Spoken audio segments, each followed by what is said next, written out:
was about being a visionary, about originality. But over time, that interpretation started to fall apart. You soon realize that every story has already been told. There are only a handful of basic plots and so on. But if originality wasn't the key, then what was my role as an artist? What made anything I created worth it? This question stuck with me, and it sent me searching. That's when something came to mind. This is Für Elise by Beethoven. You've definitely heard it before, maybe in a music class, maybe in an elevator, but there's this interesting thing about it. This melody feels kinda inevitable, like it always existed. And Ludwig van just happened to be the one to catch it. And I had this thought, if he hadn't written it, maybe someone else eventually would have. Could another composer have come up with the same tune? Probably, but it would have sounded different. It would have carried a different emotional weight, because the person behind it, whoever they were, would have brought their own interpretation. And that's when something clicked. Maybe ideas, themes, stories, they already exist. But what turns them into art is how you interpret them, how you frame them, feel them, structure them. Let me show you what I mean. Take the film Gravity. On the surface, it's a space movie, but it didn't really start that way. Alfonso Cuarón had been working on a personal, intimate art house project. It fell apart, no financing, no backup plan, and suddenly he was broke. I told Jornada, I need to write something right now, but no arty shit. I need to write something that can be appealable for a studio just to pay a check now for me to keep on going. And he said, yes, but if you're going to do it, he has to do something that is relevant to you. And says, okay, what do you feel right now? He says, I just feel I have to go through all these steps. I just want to put my feet back on the earth. I says, there you go. I says, but I mean, well, how you feel? He says, I feel like I'm falling in the damn void. He says, there you go. That feeling became Gravity, a survival thriller. Sandra Bullock lost in space, spinning out of control, trying to come back down to Earth. And thanks to him, we started structuring the whole thing. And it says, you see, at the end, maybe you do a personal film. He didn't write about being broke. He didn't write about depression. He wrote what it felt like. Paul Schrader, who wrote Taxi Driver, Raging Bull, and First Reformed, has this way of talking about writing that feels more like therapy. You begin with yourself. You are the raw material. He gives his students this exercise. Write down your biggest personal problem. Not a plot idea, not a character, just the thing you're carrying.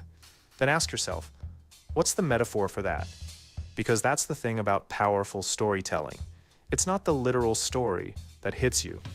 It's the feeling underneath it, translated into something new. For example, someone who's hiding their sexuality, who spends their life hiding who they are, that doesn't have to turn into a coming out story. It could become a spy thriller, because being closeted can feel like being undercover. Always scanning the room, always keeping track of what version of yourself is safe to show. Even the people who love you don't fully know you. It's not the literal story, it's your experience, disguised as a story. Because you're actually talking about the problem without talking about the problem. That's what Paul Schrader did with Taxi Driver too. He was broke, alone, disconnected from the world, and then it clicked. He was already living the metaphor, a man in a taxi surrounded by people, yet completely alone, watching life through a windshield. That became Travis Bickle. I mean, I wrote the script essentially for myself as therapy. And so it was something that was surprised at the degree to which a large number of people plugged into my own neurosis. So the story might be familiar, but how you see it, that's the part no one else can do. Because here's the thing, there are only so many plots, but if your problem is real and your metaphor is honest, those old stories come alive again, poured through you like new wine in old bottles. So maybe it isn't about finding this genius one-in-a-lifetime idea, but rather tuning into what already exists around you, or inside you, and expressing it in a way only you could. But interpretation doesn't always start with personal pain or metaphor. Sometimes it starts with someone else's story, and what you do with it. Take Oldboy, for example. It was based on a Japanese manga, which was itself loosely inspired by Dumas' The Count of Monte Cristo. But Park Chan-wook didn't just adapt it. He completely reinterpreted it through his own lens. He kept the premise: a man mysteriously imprisoned for years, then released and told to figure out why. But then he flipped the question. Not why was he locked up, but why was he let go? The story became a modern Greek tragedy, filled with taboo, guilt, and emotional punishment. None of that was in the manga. It came from Park. His vision, his obsessions, his culture, his own unique filmmaking style. That's interpretation. And speaking of applying your own style of filmmaking, let's look at a filmmaker who didn't just reinterpret a story. He changed what a genre could be. Sergio Leone took Kurosawa's Yojimbo and reimagined it as a fistful of dollars. He didn't copy it. He transformed it, creating the spaghetti western. This wasn't a regular western. He slowed the pacing, cut scenes to music, used silence like tension, framed shots like Sergio Leone. Leone made Western heroes dangerous and sexy in a way they had never been before. Before him, Westerns were about noble cowboys and clear morality. His West was gritty, lawless, ambiguous.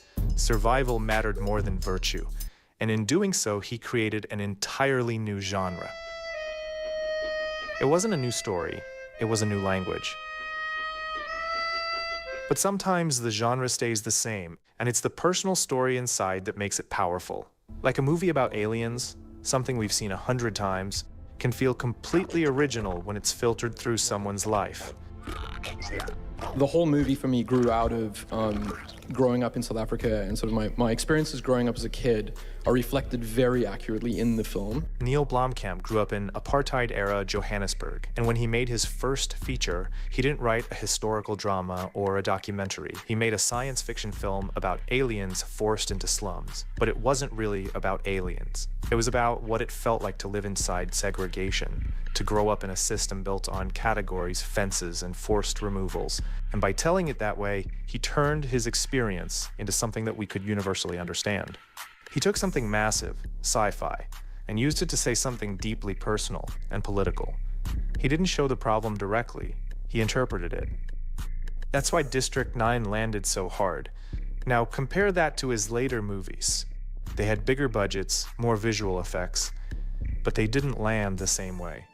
Maybe because they started from concept, not from something lived. They didn't carry the same personal weight. They didn't feel interpreted. They felt designed. One was born from personal experience, the others from concept.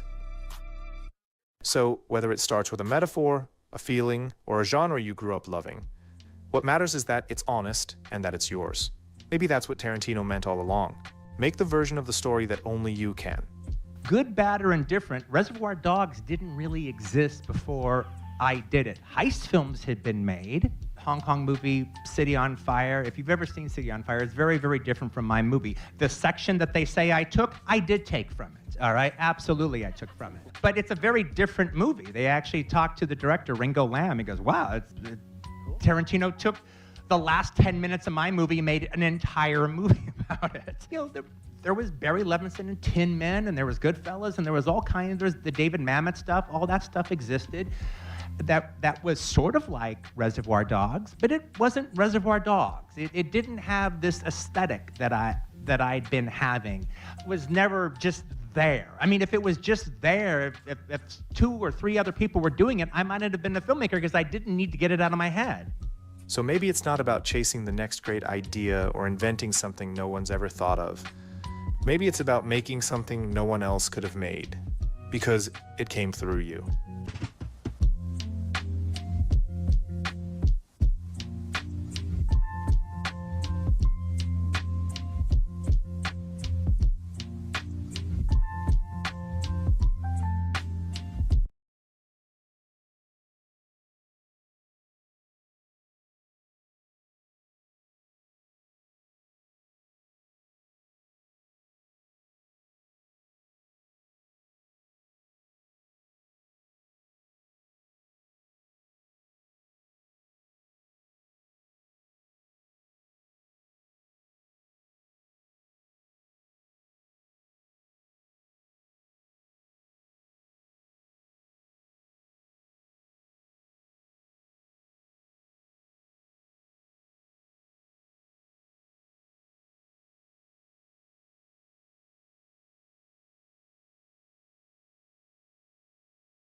and I took you as my master.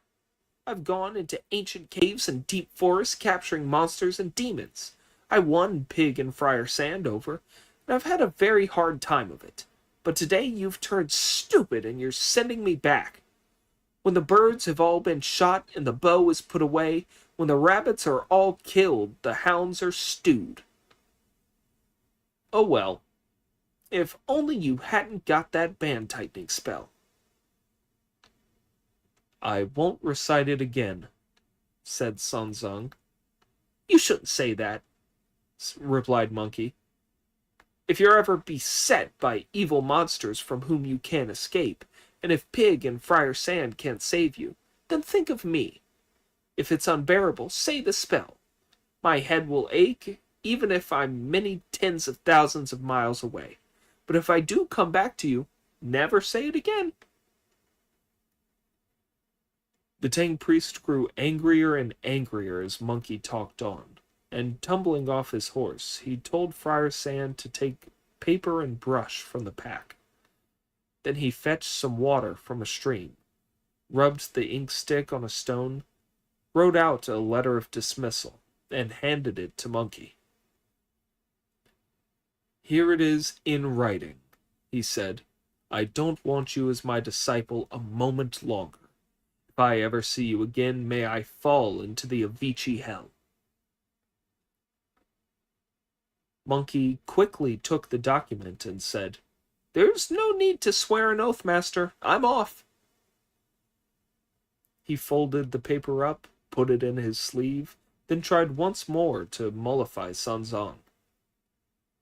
Master, he said, I've spent some time with you, and I've also been taught by the Bodhisattva. Now I'm being fired in the middle of this journey when I've achieved nothing. Please sit down and accept my homage. Then I won't feel so bad about going. The Tang priest turned away and would not look at him, muttering, I'm a good monk, and I won't accept the respects of bad people like you. Seeing that Sun Zong was refusing to face him, the great sage used magic to give himself extra bodies. He blew a magic breath on 3 hairs plucked from the back of his head and shouted, Change! They turned into 3 more monkeys, making a total of 4, with the real one, and surrounding the master on all 4 sides, they kowtowed to him. Unable to avoid them by dodging to left or right, Sun Zong had to accept their respects. The great sage jumped up, shook himself, put the hairs back, and gave Friar Sand these instructions. You are a good man, my brother, so mind you stop Pig from talking nonsense, and be very careful on the journey. If at any time evil spirits capture our master, you tell them that I'm his senior disciple. The hairy devils of the West have heard of my powers, and won't dare to harm him. I am a good monk, said the Tang priest, and I'd never mention the name of a person as bad as you. Go back. As his master refused over and over again to change his mind, Monkey had nothing for it but to go. Look at him. Holding back his tears, he bowed goodbye to his master. Then sadly, but with care, he gave instructions to Friar Sand. His head pushed the hillside grass apart. His feet kicked the creepers up in the air. Heaven and earth spun round like a wheel. At flying over mountains and seas, none could beat him. Within an instant, no sign of him could be seen. He retraced his whole journey in a flash. Holding back his anger, Monkey left his master and went straight back to the water-curtained cave on the mountain of flowers and fruit on his somersault cloud. He was feeling lonely and miserable when he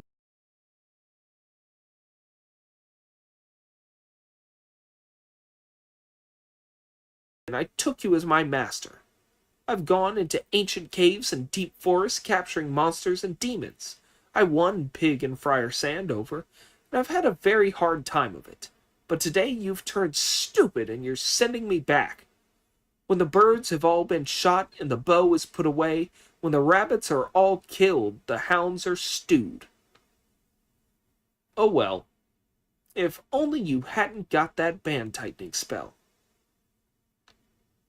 I won't recite it again, said Sun Zong. You shouldn't say that, replied Monkey. If you're ever beset by evil monsters from whom you can't escape, and if Pig and Friar Sand can't save you, then think of me. If it's unbearable, say the spell. My head will ache, even if I'm many tens of thousands of miles away. But if I do come back to you, never say it again. The Tang priest grew angrier and angrier as Monkey talked on, and tumbling off his horse, he told Friar Sand to take paper and brush from the pack.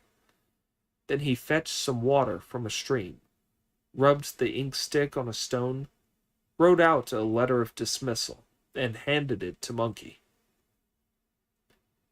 Here it is in writing, he said. I don't want you as my disciple a moment longer. If I ever see you again, may I fall into the Avicii hell. Monkey quickly took the document and said, There's no need to swear an oath, master. I'm off. He folded the paper up, put it in his sleeve, then tried once more to mollify Sun Zong. Master, he said, I've spent some time with you, and I've also been taught by the Bodhisattva. Now I'm being fired in the middle of this journey when I've achieved nothing. Please sit down and accept my homage. Then I won't feel so bad about going. The Tang priest turned away and would not look at him, muttering, I'm a good monk, and I won't accept the respects of bad people like you. Seeing that Sun Zong was refusing to face him, the great sage used magic to give himself extra bodies. He blew a magic breath on 3 hairs plucked from the back of his head and shouted, Change! They turned into 3 more monkeys, making a total of 4, with the real one, and surrounding the master on all 4 sides, they kowtowed to him. Unable to avoid them by dodging to left or right, Sun Zong had to accept their respects. The great sage jumped up, shook himself, put the hairs back, and gave Friar Sand these instructions. You are a good man, my brother, so mind you stop Pig from talking nonsense, and be very careful on the journey. If at any time evil spirits capture our master, you tell them that I'm his senior disciple. The hairy devils of the West have heard of my powers, and won't dare to harm him. I am a good monk, said the Tang priest, and I'd never mention the name of a person as bad as you. Go back. As his master refused over and over again to change his mind, Monkey had nothing for it but to go. Look at him. Holding back his tears, he bowed goodbye to his master. Then sadly, but with care, he gave instructions to Friar Sand. His head pushed the hillside grass apart. His feet kicked the creepers up in the air. Heaven and earth spun round like a wheel. At flying over mountains and seas, none could beat him. Within an instant, no sign of him could be seen. He retraced his whole journey in a flash. Holding back his anger, Monkey left his master and went straight back to the water-curtained cave on the mountain of flowers and fruit on his somersault cloud. He was feeling lonely and miserable when he heard the sound of water.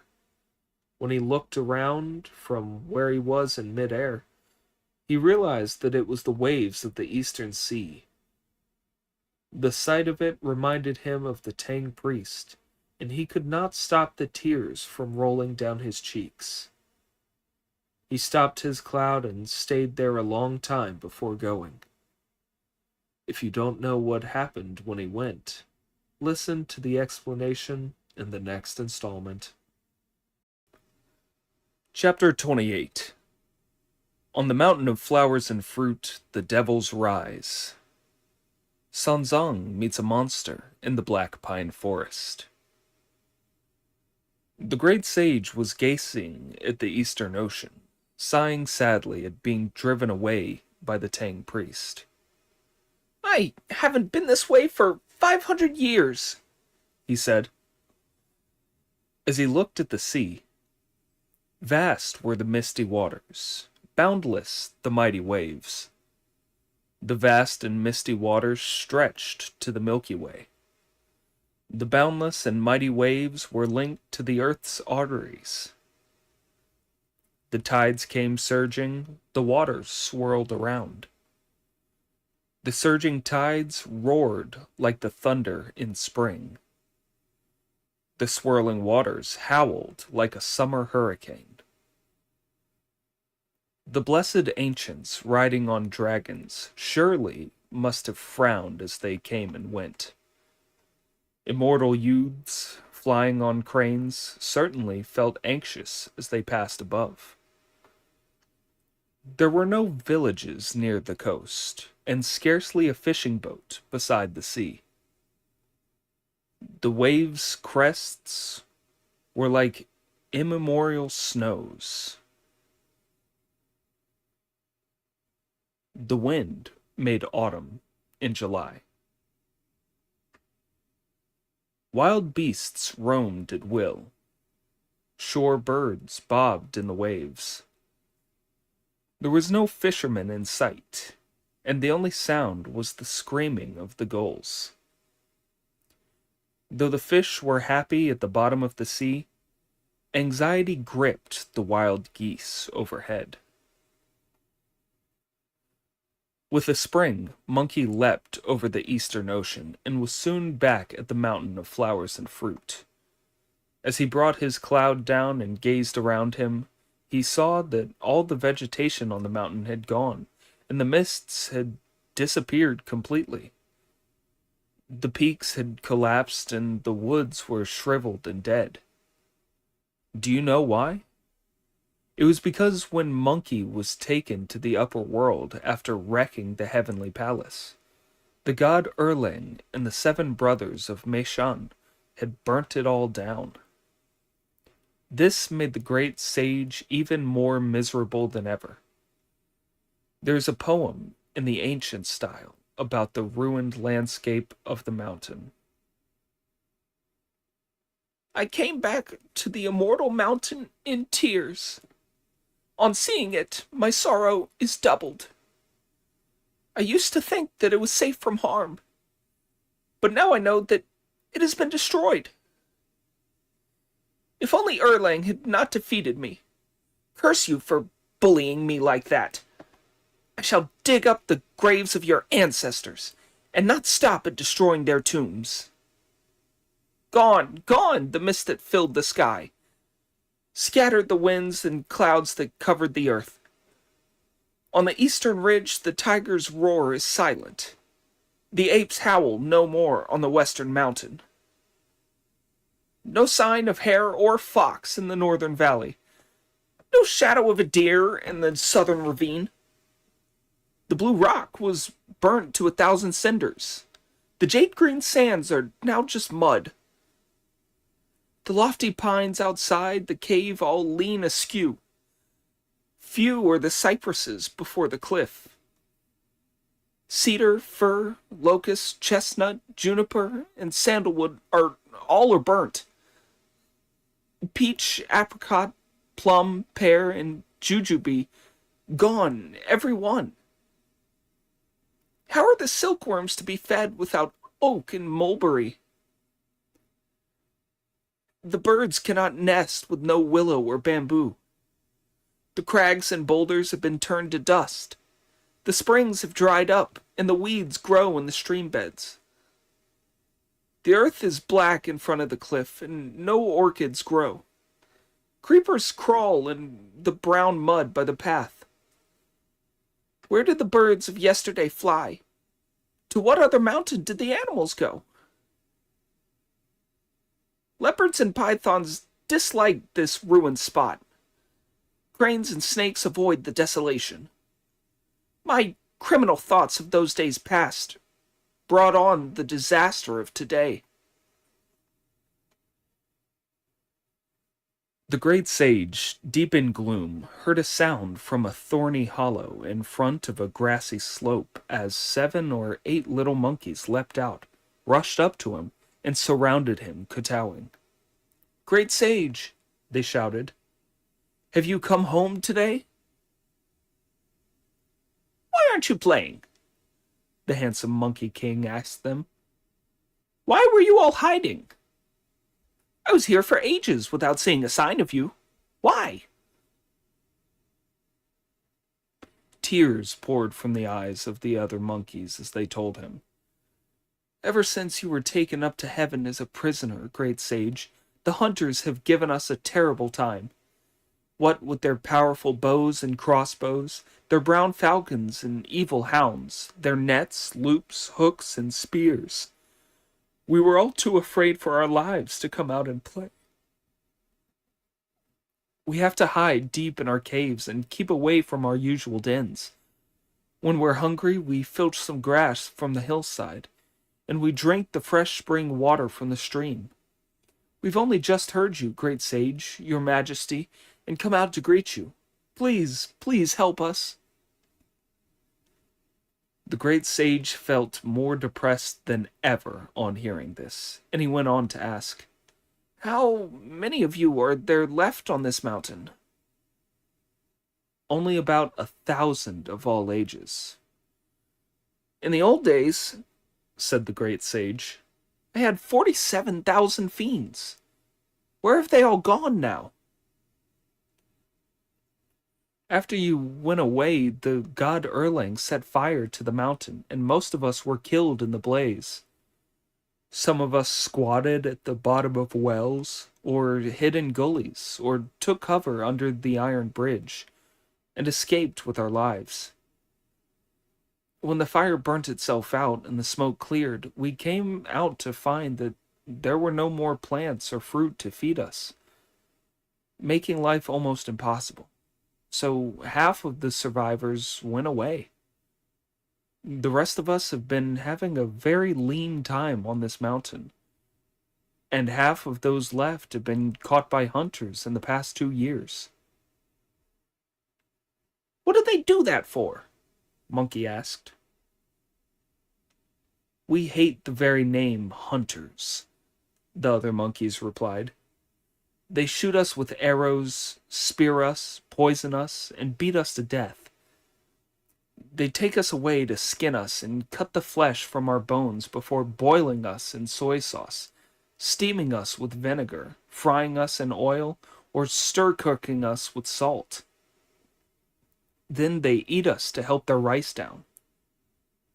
Those of us who are caught in nets or loops are taken away alive and made to dance in a ring, act, do somersaults, jump around, play drums and gongs in the street, and make fools of themselves in every possible way." "Who's in charge of the cave?" asked Monkey, now thoroughly angry.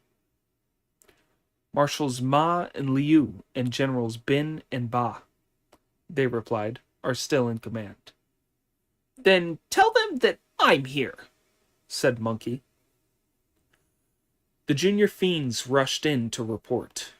"His Majesty, the great sage, has come home." As soon as they heard this, Ma, Liu, Bin, and Ba rushed out to kowtow and welcomed him into the cave. The great sage sat in the middle of it, with his fiendish hosts prostrating themselves before him and asking, "Why have you come back to your mountain instead of going to the west, your Majesty? We heard recently that you had come back to life and were escorting the Tang priest to fetch scriptures from the western heaven." "What you don't know, my little ones," said Monkey, "is that Sun Zong can't tell a good man when he sees one. I captured monsters and demons for him all along the way, and I used every one of my magical powers to kill evil spirits for him. But he called me a murderer and wouldn't have me as his disciple any longer. He sent me back here and gave me a letter of dismissal to certify that he'll never employ me again." All the monkeys clapped their hands for joy. "What luck!" they said. "What luck! Now you're home again after being some kind of monk or other. You can be our leader for the next few years." "Lay on some coconut toddy at once to welcome His Majesty back," someone ordered. "No," said the great sage. "Don't drink. How often do the hunters come to our mountain?" "Great sage," replied Marshals Ma and Liu, "they come here in all seasons and harass us for days on end." "Why haven't they come today?" Monkey asked. "They'll be here soon enough," replied the marshals. "Little ones," Monkey ordered, "you are all to go out, gather those broken cinders that were burnt brittle in the fire, and pile them up. I want 20 to 30 or 50 to 60 in a pile. I have a use for them." Like a swarm of bees, the little monkeys rushed around making piles all over the place. When Monkey saw them, he said, "Go and hide in the cave, little ones, while I do some magic."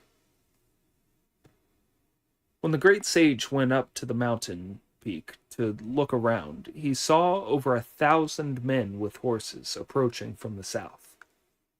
They were beating drums and gongs, and they all had falcons, hounds, swords, or spears. Examining them closely, the Monkey King saw that they were most menacing, fine lads and brave ones. With fox skins over their shoulders and brocade covering their chests, their quivers were full of wolf-fanged arrows, and carved bows hung by their legs. The men were like tigers that combed the hills, the horses like ravine-leaping dragons.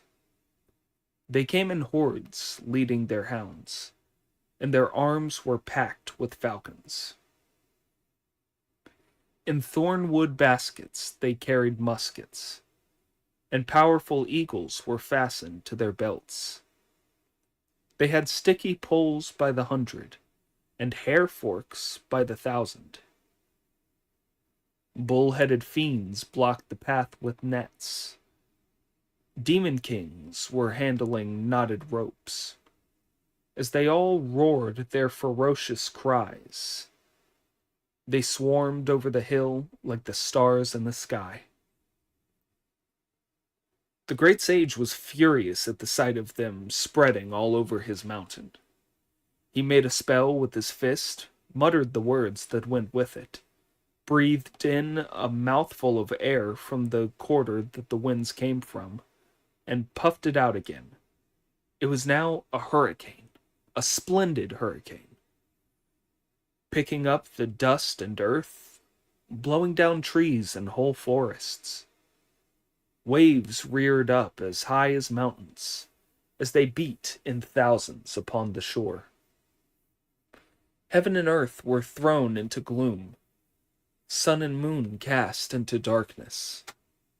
One gust shook the pines with the tiger's roar, howling like a dragon as it rushed through the bamboos.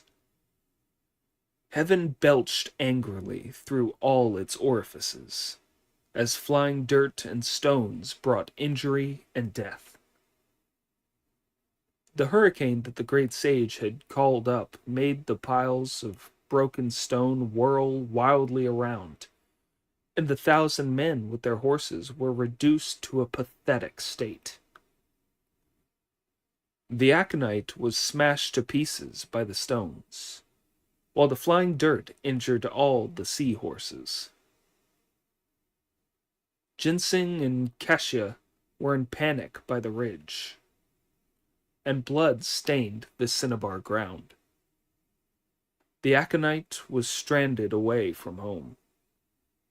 The betel nut could not return to its own town. Corpses lay scattered like powder on the mountainside, leaving the Red Lady waiting anxiously at home. As another poem says, With men and horses all dead, they could not go back. Ghosts and lonely spirits in terrible confusion. Alas, that the martial and heroic generals should bleed in the sand for trusting fools. Bringing his cloud down, the great sage clapped his hands and laughed aloud. "What luck!" he said. "What luck! Ever since I submitted to the Tang priest and became a monk, he was always telling me, if you do good for 1,000 days, you still won't have done enough. But if you do ill for 1 day, that will be too much." How true it was! I killed a few evil spirits when I was with him, and he regarded me as a murderer, and now I've come home and wiped out all these hunters. "Come out, little ones!" he shouted. And now that the hurricane was over, and the great sage had called them, the monkeys came bounding out, one after the other. "Go and strip the clothes off the dead hunters at the foot of the southern mountain," he said. "Bring them back here and wash the bloodstains out. Then you can wear them to keep warm. Push all the corpses into the pool that's 10,000 fathoms deep. And when you've dragged all the dead horses here, strip off their hides to make into boots, then pickle their flesh. It'll feed us for a long time. I'll give you all those bows, arrows, spears, and swords for you to practice your military skills with. And bring me back all those many-colored flags and banners for us to use." The monkeys all accepted his orders. The great sage had the banners unstitched and washed, then put them all together as one multicolored banner, which bore the legend, "Great Sage equaling heaven, restorer of the mountain of flowers and fruit, recreator of the water curtain cave." They hung the banner from a pole outside the cave, and for days on end he invited demons and held gatherings of wild beasts. He accumulated provisions, and the word monk was never mentioned. He was so generous and his powers so great, he was able to go and borrow some sweet magic waters from the dragon kings of the 4 seas with which to bathe the mountain and make it green again. In front of it he planted elms and willows, and behind it pines and cedars. He also put in peaches, greengages, jujubes, and plums. Thus he led a happy and carefree life. Let us return to the Tang priest, who had trusted the word of crafty nature and dismissed the mind ape. He climbed into a saddle, and with Pig leading the way and Friar Sand carrying the luggage, they carried on westwards. After crossing the White Tiger Ridge, they saw a range of forested hills, of which it could be truthfully said that the creepers climbed and twisted among the bluish cypresses and green pines. "Disciples," said Sanzong, "this rough mountain path is very hard going, and we must be careful in the dense pine forests ahead, as I'm afraid there may be evil spirits and monsters." At this, the idiot pig summoned up his spirits, and, telling Friar Sand to guide the horse, cleared a path with his rake, along which he led the Tang priest into the forest. As they were going along, the venerable Sanzong reined in his horse and said to Pig, "I'm really starving today. Is there anywhere you could find some food for me?" "Please dismount, master," Pig replied, "and wait here while I go and find some." Sanzong dismounted while Friar Sand put down his load, took out his begging bowl, and handed it to Pig. "I'm off," said Pig, and when asked by Sanzong where he was going, he replied, "Don't let that bother you. I'll beg you some food even if it's like cutting through ice to get fire, or even if it means squeezing oil out of snow." He traveled west about 4 miles from the pine forest without meeting anybody. It was indeed a lonely place, inhabited by only wolves and tigers. The idiot found the going heavy, and he muttered to himself, "When Monkey was with us, the old priest could have anything he wanted, but now I have to do it all. How true it is that you have to keep house to realize how expensive rice and firewood are, and raise sons to understand parental love. There's nowhere at all to beg on this road." By now he felt sleepy after all this walking, and thought, "If I go back now and tell the old monk that there's nowhere I can beg food, he may not believe I've come this far. I'd better hang around here for another hour or two before coming back. Oh well, I may as well take a snooze in that grass." With that, the idiot pillowed his head in the grass and went to sleep. He had only meant to take 40 winks and then get up again, not realizing that he was so exhausted by the journey that he would be sound asleep as soon as his head was down. Let us leave Pig asleep there and return to Sanzang in the forest. As he was feeling anxious and unsettled, he said to Friar Sand, "It's late now. Why hasn't Pig come back from begging for food?" "Master," said Friar Sand, "you still don't understand him. He's found out that many of these Westerners give food to monks, and with his big belly he won't be bothering about you. We won't be back till he's eaten his fill." "True," said Sanzang. "If he's greedily stuffing himself somewhere far away, we needn't concern ourselves with him. It's getting late, and this is no place to spend the night. We must find somewhere to stay." "There's no rush, master," said Friar Sand. "You sit and wait here while I go and find him." "Very well," said Sanzang. "Very well. Never mind about the food. It's somewhere for the night that matters." Clasping his precious staff, Friar Sand went off through the pine forest in search of Pig. Sanzang felt thoroughly tired and miserable as he sat alone in the forest, so he summoned up his spirits, leapt to his feet, hid all the luggage in a cache, tethered the horse to a tree, took off his reed hat, and drove his staff into the ground. Then he straightened out his black robes and took a leisurely stroll among the trees to cheer himself up. As he looked at all the wild flowers, he did not hear the calls of the birds returning to their nests. The grass was deep, and the forest paths were narrow, and in his distraction he lost his way. He had started out to cheer himself up, and also to find Pig and Friar Sand. What he did not realize was that they had to due west, while he, after wandering in all directions, was going south. He came out of the forest and looked up to see a dazzling golden light. On closer examination, he saw that it was the golden roof of a pagoda whose gleaming in the setting sun. "What a sad destiny my disciples have," he thought. "When I left the land of the East, I vowed that I would burn incense in every temple I passed, would worship every Buddha statue I saw, and sweep up every pagoda I encountered.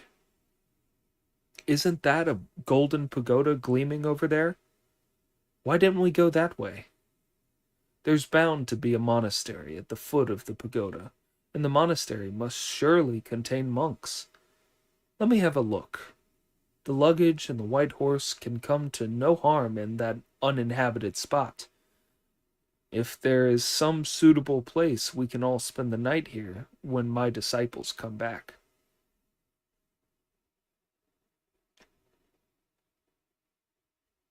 Alas, the venerable Sanzong was once more the victim of delusion. He strode over to the pagoda, and what he saw was a cliff 10,000 fathoms high, a lofty mountain reaching to the firmament. Its roots sunk deep into the earth, its peak thrust up into the sky. On either side were trees by the thousand, while creepers stretched many miles around. The wind made shadows as it bent the tips of flowers. The moon had no root where the waters flowed under the clouds.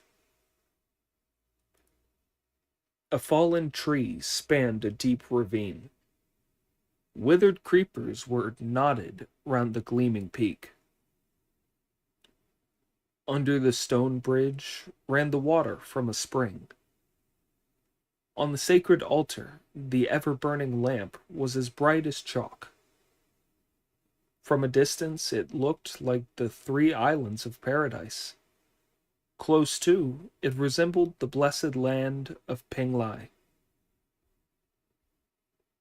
Fragrant pine and purple bamboo grew round the mountain brooks. Magpies, monkeys, crows, and apes roamed the lofty ridge. Outside the door of a cave, animals came and went in orderly groups. Among the trees, flocks of birds were briefly seen. Luxuriant grew the green and scented herbs, as the wildflowers bloomed in all their glory. This was clearly an evil place that the deluded priest approached. Sanzang stepped out and was soon at the gate of the pagoda. Seeing a curtain of speckled bamboo hanging inside, he lifted it up and went in. He raised his head and saw an evil monster sleeping on a stone bed. Do you know what he looked like? A dark blue face, white fangs, a huge gaping mouth.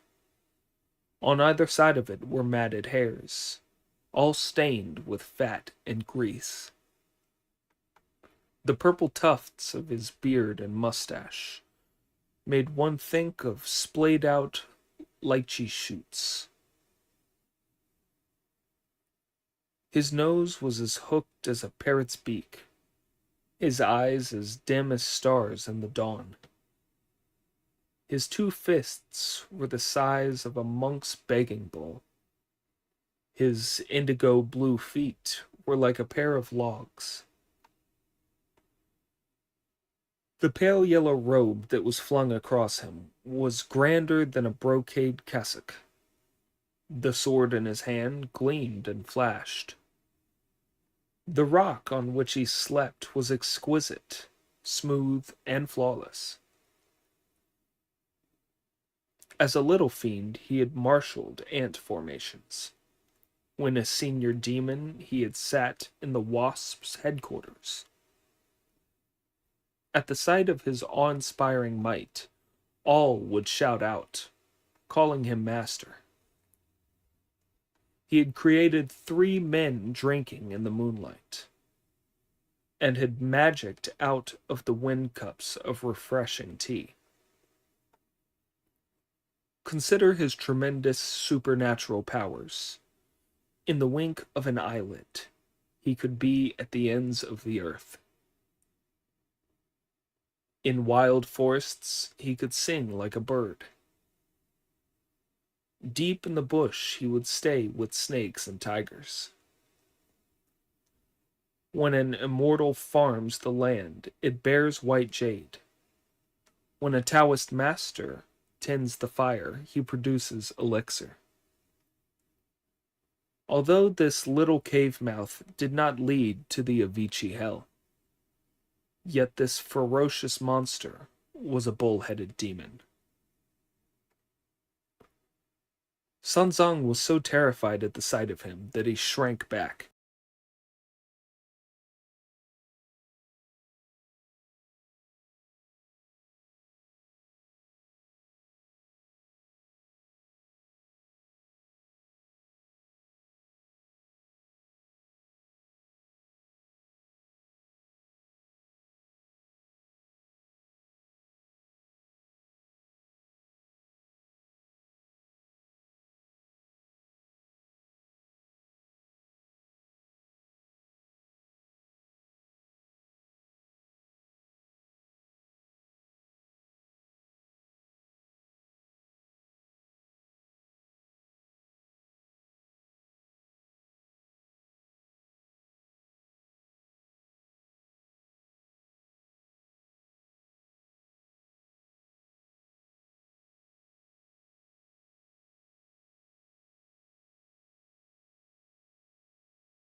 tolerance and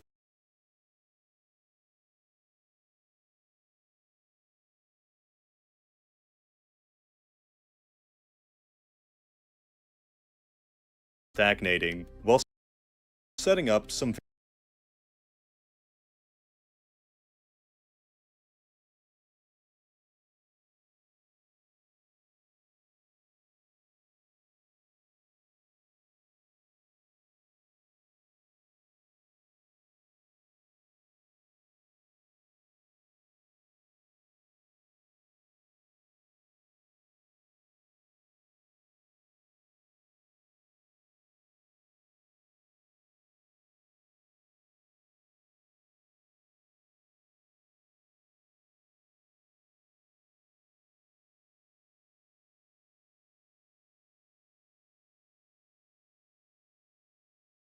This guy made a super realistic Iron Man suit.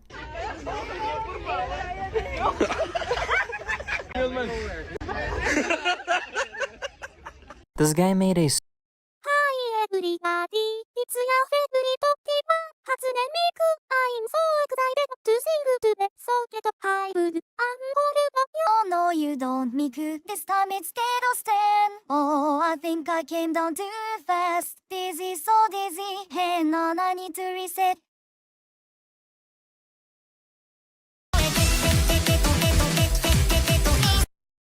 Okay, now prepare for me to take the fame that is rightfully mine. For too long I have been in your shadow, but this year that changes. This is my year, this is the year of the Tedo.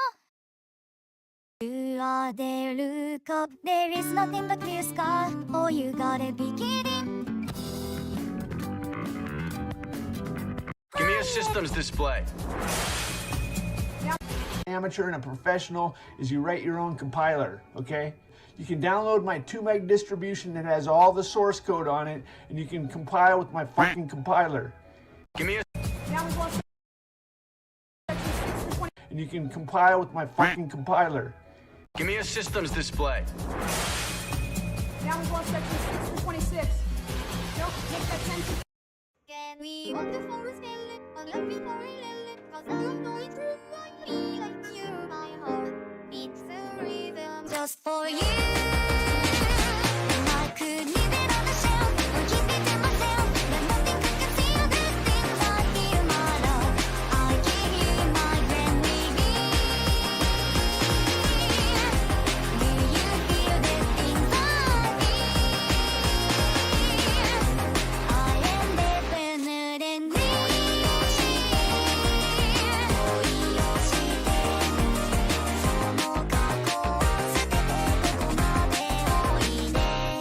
As long as there are stars up above, I will always be in love.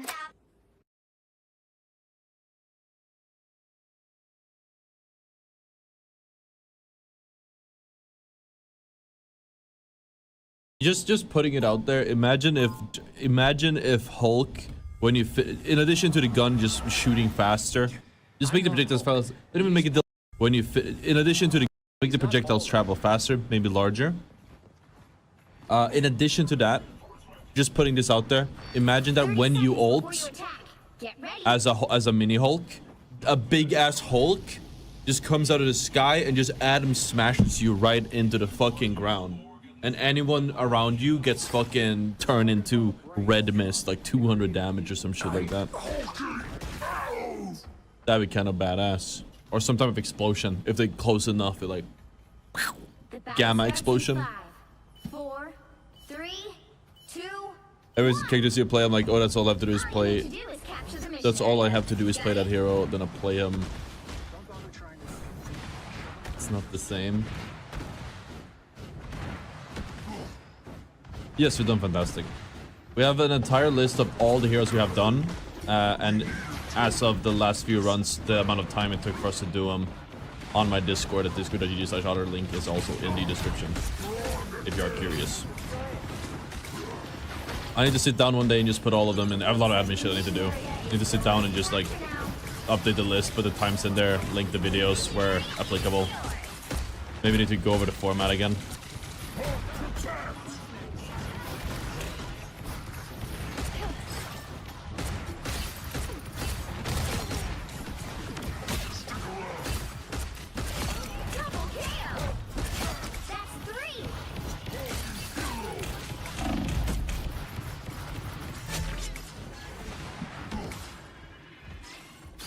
It would be too similar. What if they made Hulk a teenage girl with a tight suit, and instead of being Hulk, he calls down a mech, and she's Korean.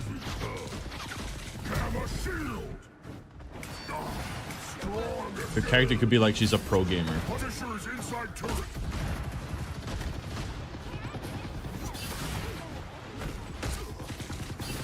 I don't think that's been done yet.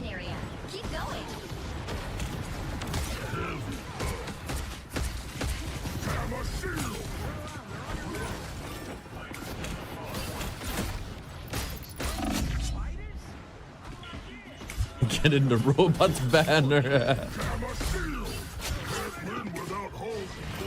Elite ball knowledge chat.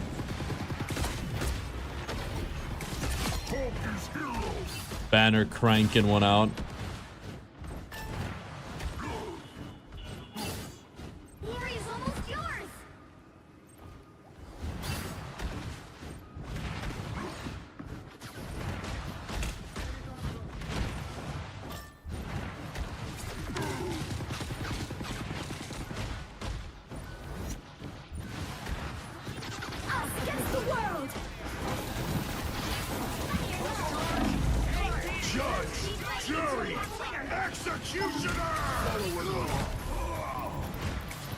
My name is Judge. He's been holding that Spidey ult for a while.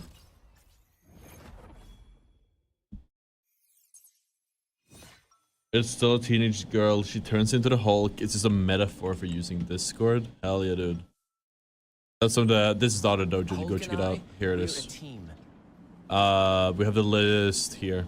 Like I think I don't know. Can you add tables to Discord? Does anyone know? I would probably add a table here. Then you can have like a hyperlink in a table. Like this is the 4-hour video because we always do one of those. This is the 30-minute video. This is how long it took. These are the heroes we've done. We've done like half of the roster so far. According to my scans, we're going up against some real heavy hitters. Sounds like now would be a perfect time for a quick upgrade, Tony. My armor's already as bleeding edge as it can be, so I'll be fine. Oh, what was you talking about your suit? Also, it's looking like we're gonna have some variety streams in July, chat. More info now later. Can't say too much yet. 4, 3, 2, 1. All you need to do is capture the mission area. Got it? Yes, please. To be used to control this form.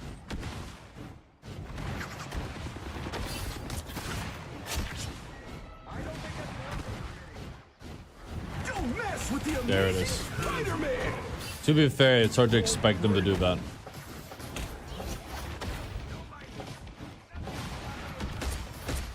See, it's glowing yellow.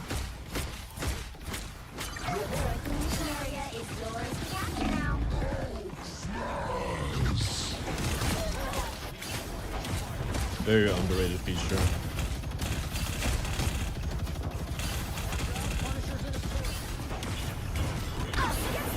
No, with my E.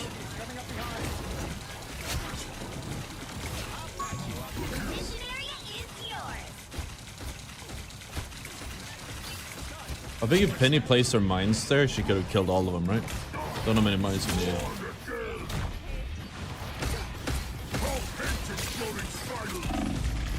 Whoa!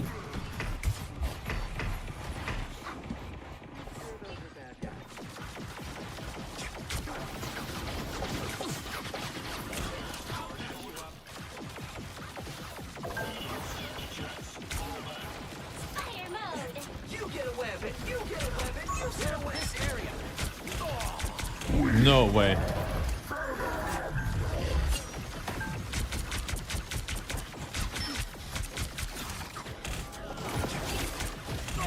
Judge! Jury! Executioner! Stay right there! Here, follow enemy.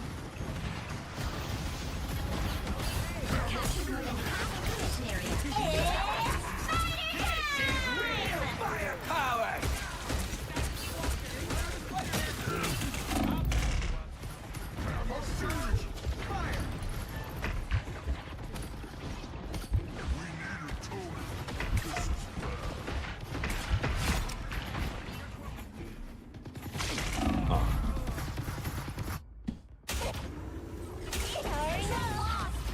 gonna hurt.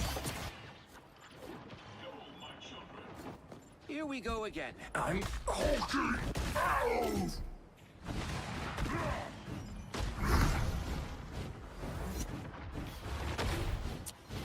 I should get out of here.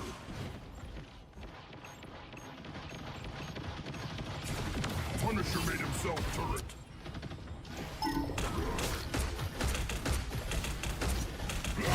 No snatching us now!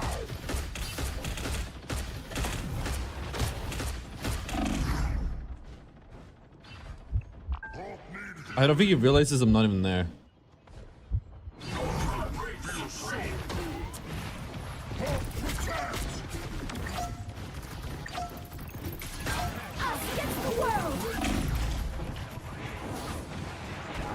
Smart as Rocket Man.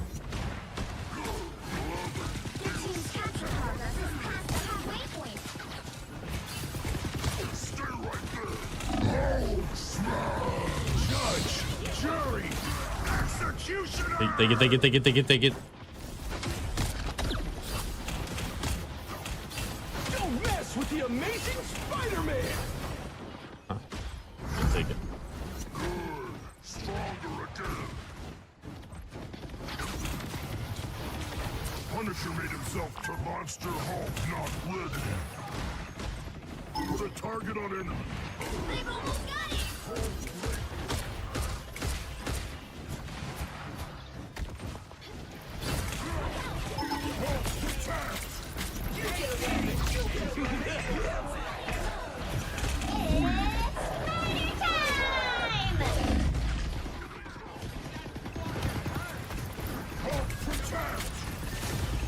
Let's keep fighting until we have a winner. Stay right there. Have a shield. This should keep us safe. Control C's. Can't win without Hulk. Fury is almost yours. Stronger. That was a very bad play by Rocket. I mean, at that point he had to try to survive, but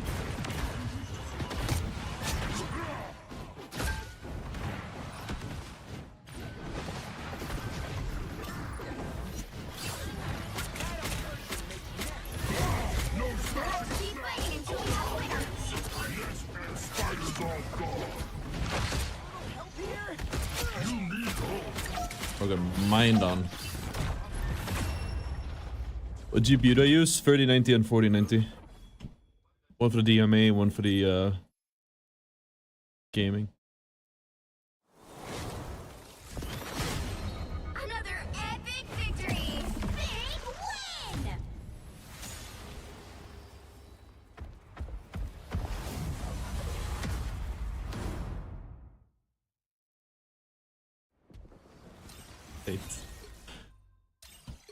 Would you rather a pretty lady boy or a not so pretty lady? Damn, that's deep.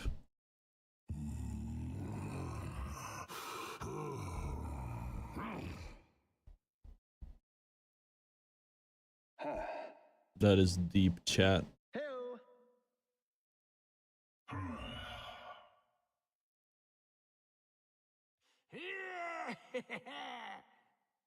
Hi.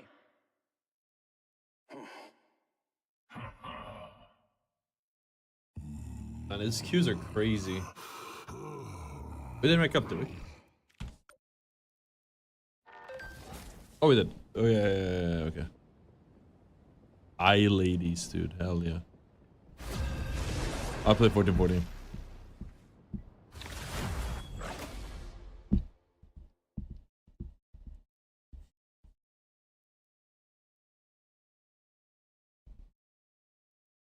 Which hero do you think you want to be today? Science solves problems. 1440p might have been like one of the best purchases I made. I think we on the dojo we had a whole video or a whole seminar we're talking about like stuff you should buy. Now, who am I gonna banish? And or like, you know, we did a tier list. I'd say I'm not even sponsored like for this. I just think that 1440p is one of the best purchases you can invest into, assuming you have a PC that can run it. Assuming you have a PC that can run it, it's one of the best investments you can make. If you do like 240 hertz, 240 FPS, 240 hertz, 4040p.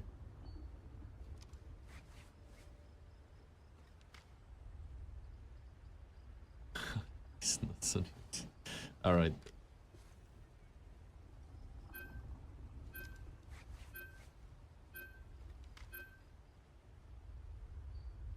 All right, dude. Oh, okay. Okay, I'll take it. You'll need a top-notch team to win this one.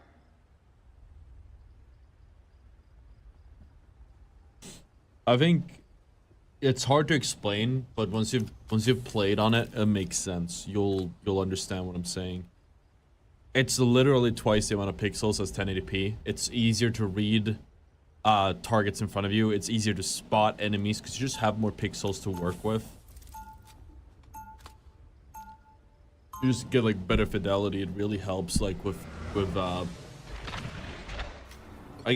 maybe games like Rivals, it doesn't matter. But if you play a BR, 100% night and day. If you play a clicker game, you play like Valorant, Counter-Strike, night and day difference. Get ready. Twice the amount of pixels means you have twice, like a head will be twice as big. If this is like a little pixel head peek, if you only see 1 pixel of the enemy, now it's 2 pixels, right? It's just way more to work with, much easier to hit that. 4K, I don't think it's worth it. It might be the same for the same reason, but I think 4K, because of pixel density, I think 4K would maybe, the monitor would be too big to actually be worth it.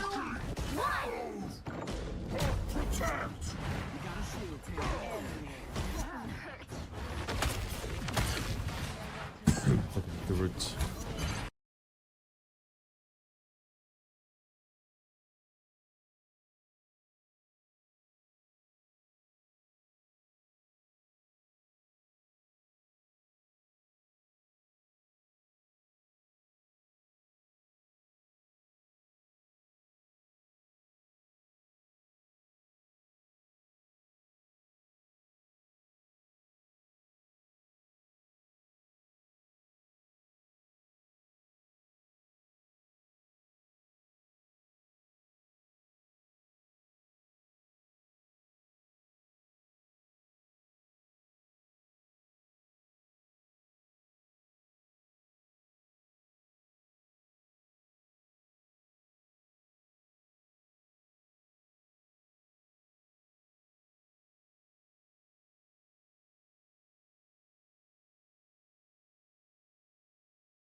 Help get that vehicle to its destination. What the fuck is up with this hit rate? Is he playing from Mars?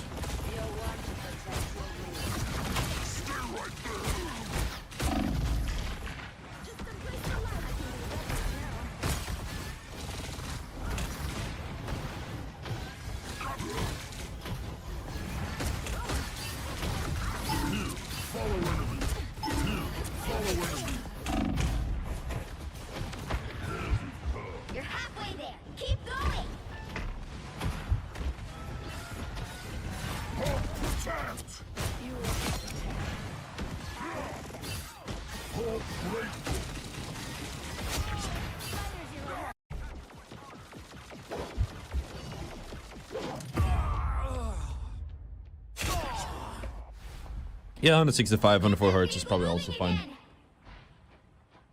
Big Groot might be AFK. Typing? First, you don't succeed. The Russian name? I'm Hulky! Ow! Hulk will retreat. Pulse charge. Oh. Fire. If he gets a pick, it's... Okay, yeah, it's worth it. Strong again. Hulk protect. Did that not no rig? Against the world!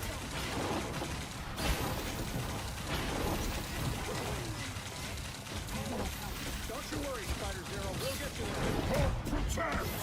Extra shield. Yes, please.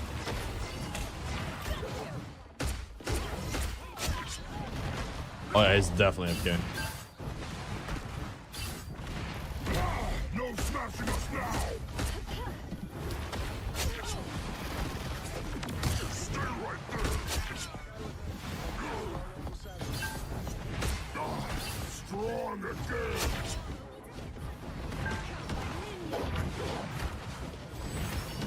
The vehicle reached a checkpoint. Keep up the momentum.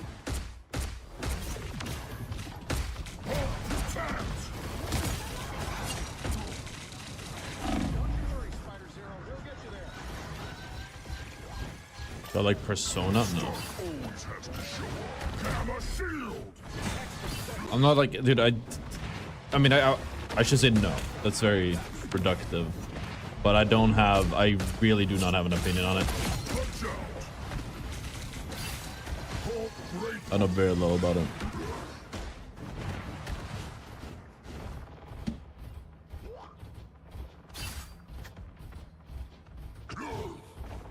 That's it! Don't let anything stand in your way.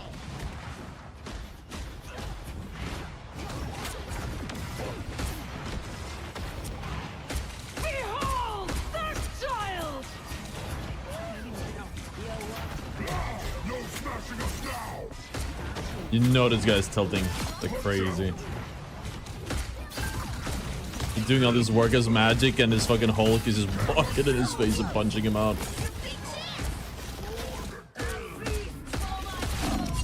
I crashed out for less.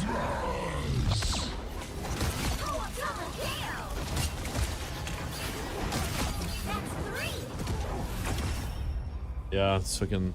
The current score is Hopefully at F5. 3, 2, 0. Time to switch things up, including which side you're on. I can't wait for Battlefield, chat. I cannot wait for Battlefield. Solves problems. The right heroes could Speed make of variety. all the difference. That's gonna be dope. I've seen some like of this the leaks on Twitter. It actually looks really good. I don't know what you guys think.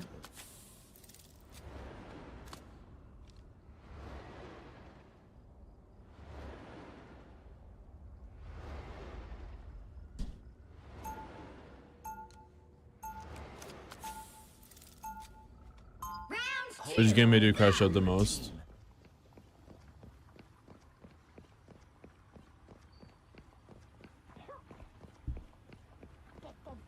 I'm not even sure. We'll be coming in 30 seconds. Stay strong. I don't think I've crashed out because of the games, honestly. At the end of the day. We had a discussion about this earlier, last stream. I don't actually crash out because of the games. It's because of like stuff outside of the game. I'd probably still crash out if I played off stream, but it's usually like stuff outside of it. For some reason, extremely cool. The battle starts in 5, 4, 3, 2, 1.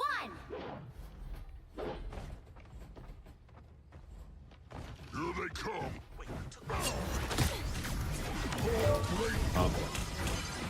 We need to stop that vehicle in its tracks. The report won't do anything, but it is what it is. The guy quit after one team fight. I'm not sure what made him leave. Or be toxic or whatever. But maybe they didn't feel like he got healing. Wait, it's not even marked as a lever. Okay, then we definitely gotta report him actually, because then I'm not sure if it's well. Go on. And if we queue up immediately, maybe we'll get him again and we can get even more elo. That's the big play.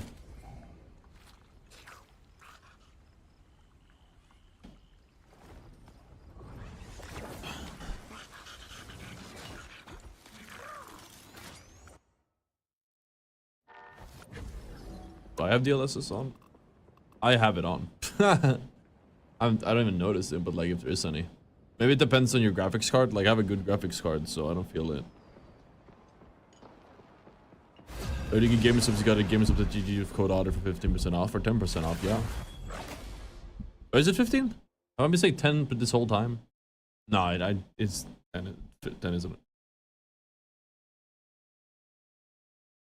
Which hero do you think you want to be today? Science solves problems. Science solves problems. I am very smart.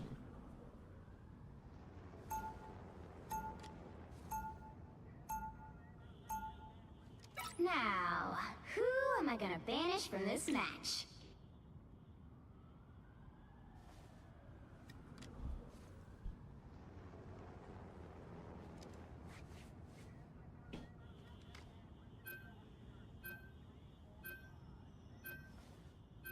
Wait, did he get him again? Oh shit, they did. Just we gotta avoid him.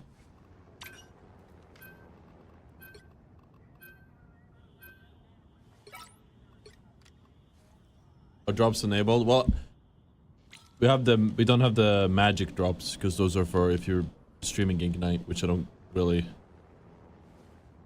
am doing. I wonder how many views I would get if we streamed Ignite. Fucking ban Storm, you goldies. Jesus Christ. Oh, he said Christ. No one is fucking playing Spider-Man or Wolverine in this season. You'll need a top-notch team to win this one.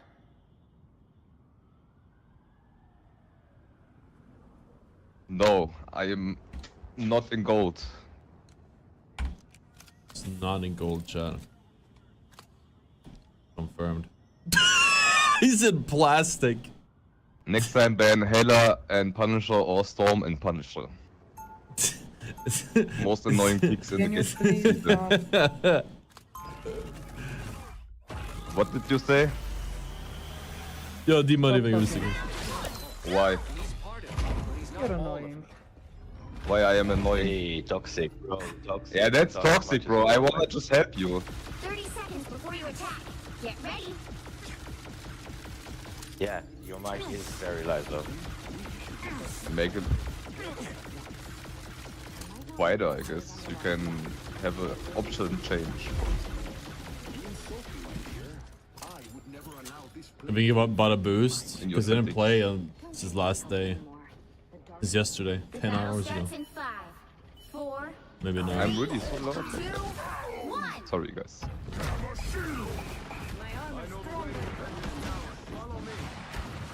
What will see soon?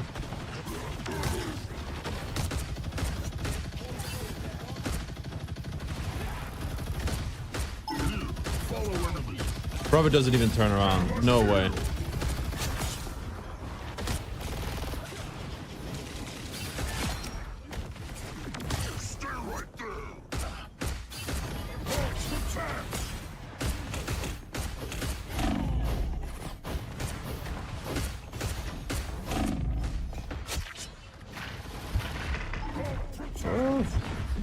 Are you looking behind? Thank you. You killed Neymar.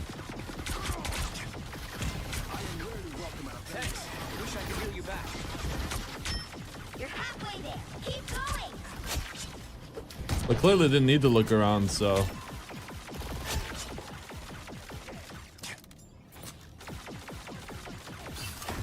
Thank you, Shinesty.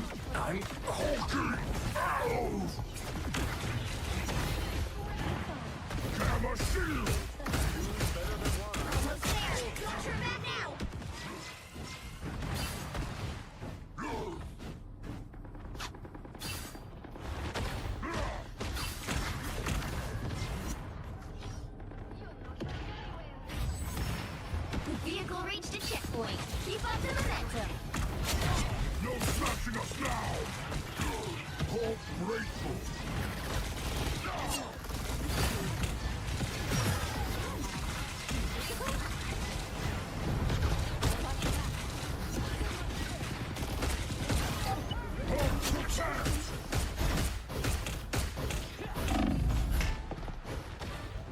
Alright, you got...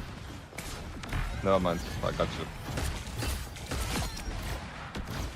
You're halfway there. Keep going. Work anymore. But don't let it go to your head. If you wanna heal, come to Halo.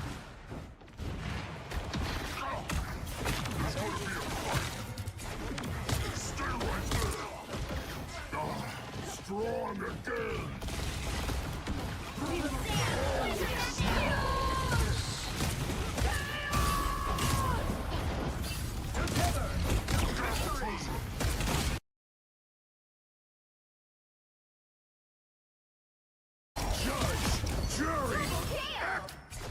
Eh.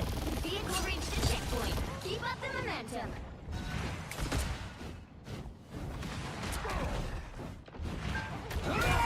Not gonna lie, I'm literally AFK on the point.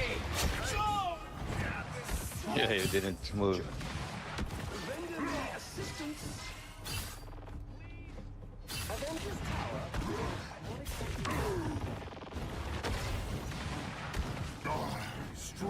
You got this, guys. If you wanna heal, come back. Just come back to the payload. I believe you.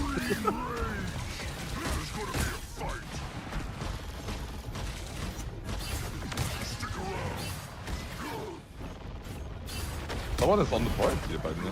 What the fuck? No one is here. It's a rocket probably, right? Someone is here. Crazy. Lie. There's no way. He doesn't even notice, chat. He doesn't notice. Get him. He's bad, man. Everything here breaks. I'm hunting Wabbits, chat.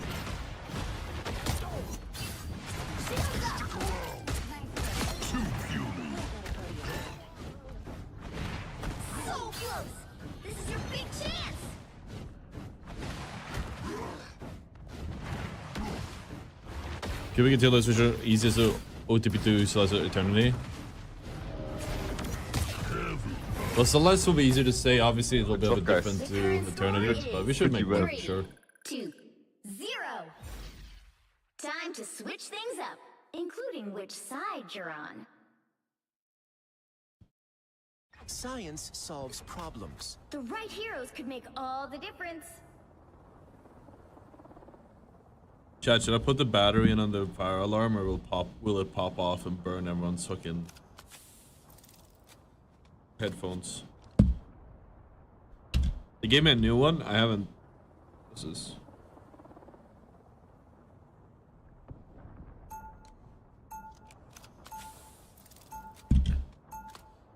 Put some headphones on.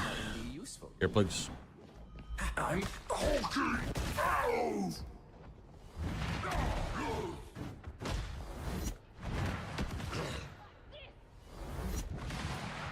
They'll be coming in 30 seconds. Stay In this girl, you did pretty good. I love you. I was just AFK the whole time. You healed the whole team alone. Very good team. This one should be pretty free. We just gotta hold them close now. Stay focused. The battle starts in 5, 4, 3, 2, 1.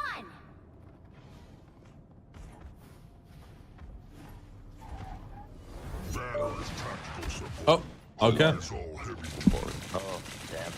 GG's. I'll take it. GG, guys. Another epic victory. Did the guy actually go AFK this time, or? Wait, somebody else left. That's crazy. That is crazy, chat.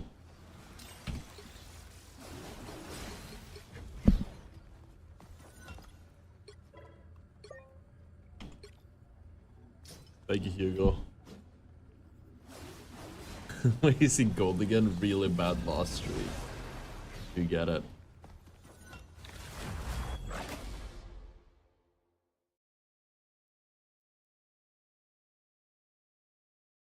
Which hero do you think you want to be today? Science solves problems.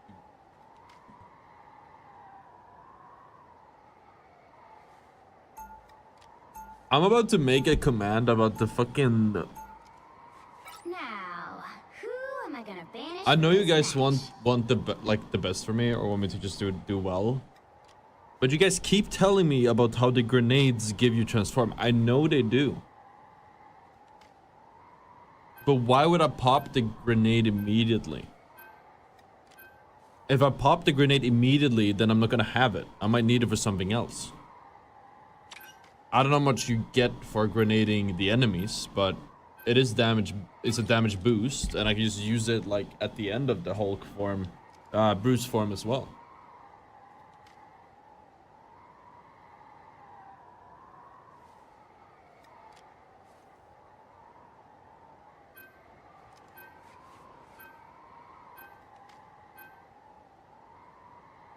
If Storm gets banned, I'm gonna fucking fume. Okay, we're good. The combo is really good, but I can play around a Storm, especially in gold. I can play around a Jeff, especially in gold. I cannot play around a Wolverine that holds W and left click on me.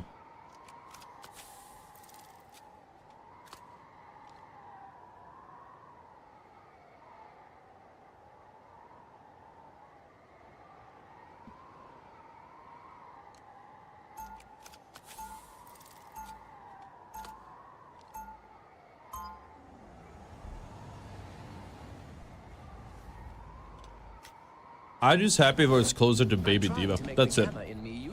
I just want closer to the Baby Diva experience. That's all I want.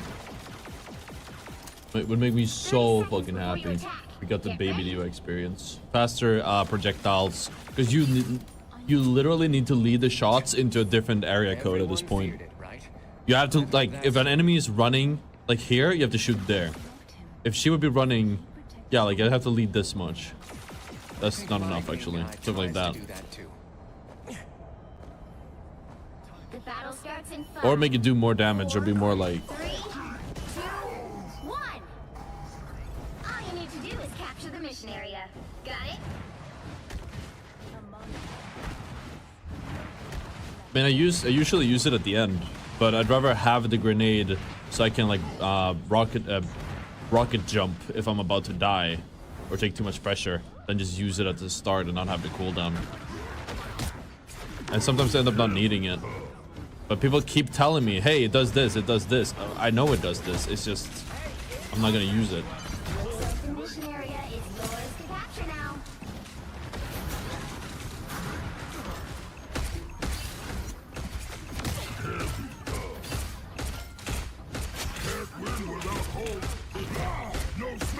Oh my god, dude.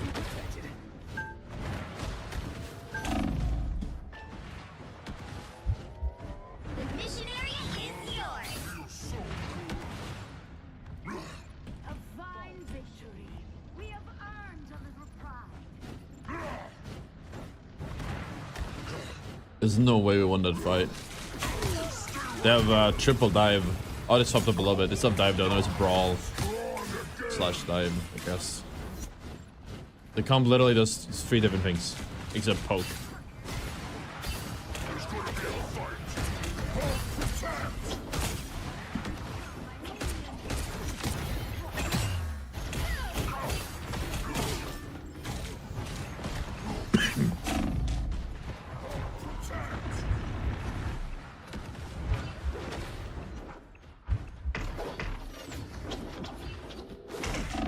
Control lost.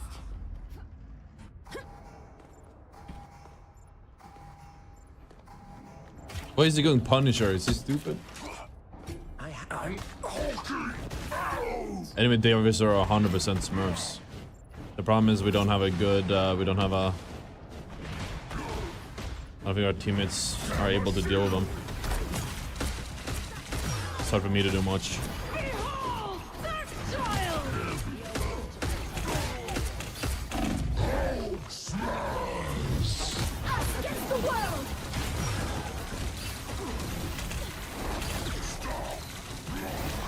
There we go, I swap.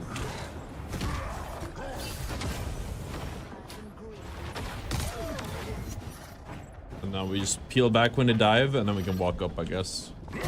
No smashing us now! Strong Their team's capture progress has passed the halfway point.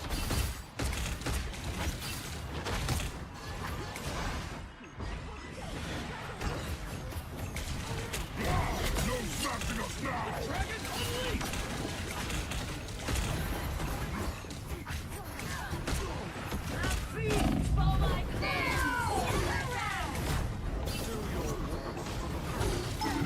Follow enemy. You're smashed. By the eye of Agamotto. They've almost got it! Tremble before fast! Wow, we're in a row! Feast! 5! This is amazing! We do be swinging. You've captured more than half of the mission area. Keep going.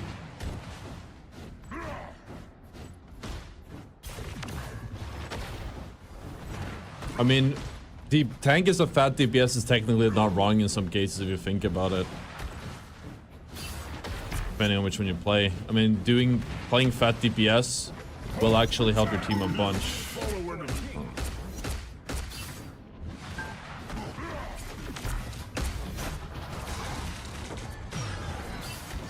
Your powers alive! Okay. Area's almost yours!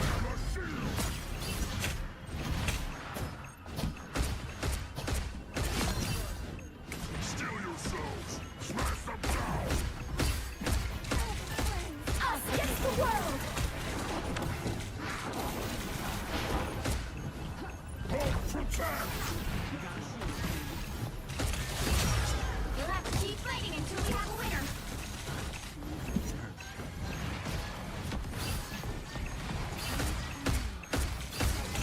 Hold protect!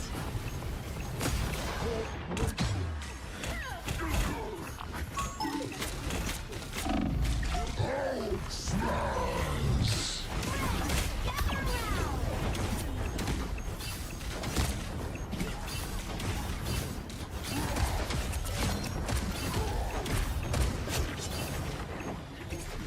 Stick around! Hammer shield!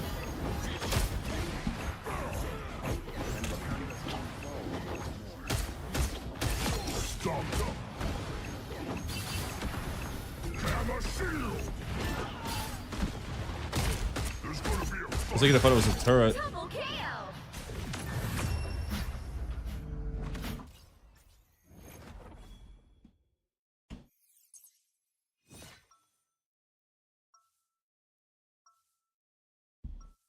We're divving them. I'm not Hulk. He's part of me, but he's not all of me. How you like in Hulk? Do you think it's fun and useful? I think the problem with Hulk is you can have high impact on him, but I feel like overall he's very team dependent. It's very easy to shut down with just a little bit of 30 focus. seconds before you attack. Get ready. No, that did not just happen. Hey, Dandy, we're tied. You two are usually inseparable. That hasn't changed.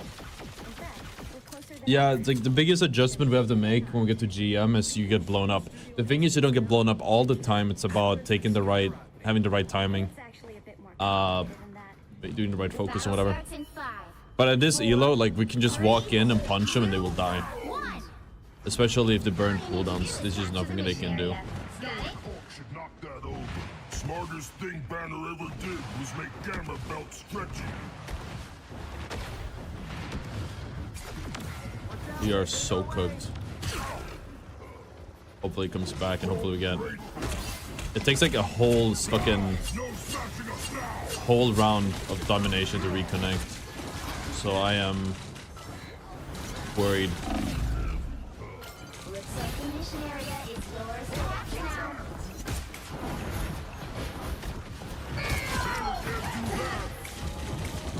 Mission area is Thankfully they don't know I disconnected. I feel like it's every time I team up with this Hulk, it's 100% true. I think it's your ultimates are the one thing, and even that one is a bit team dependent. Like, cooldowns need to be burned. If you jump in and there's no pressure, you'll get nothing done.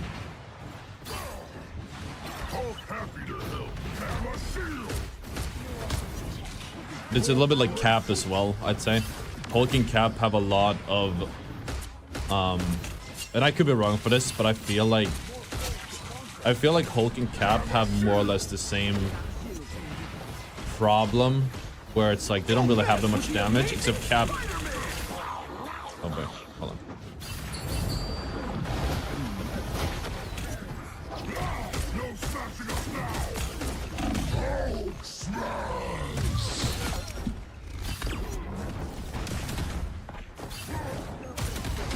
More than half of the mission area. Keep going. Double KO. Except Cap has the animation cancel, which makes him do way more damage. That was a crazy clutch. Then again, you have a lot of kill potential with your ult, so.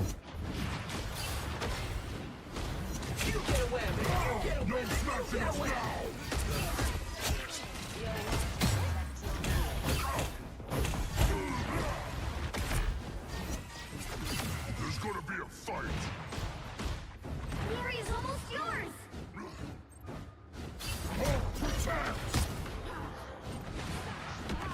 That early Cloak and Dagger ult probably saved us the game. Got us, so we kept that momentum. Now we just gotta actually win this fight as well. He's gonna jump in and ult. I'm not sure about any of our ults, probably defensives. He threw. Not much of a smurf. If he is one. Do we have a counter ult? No. We're gonna have it.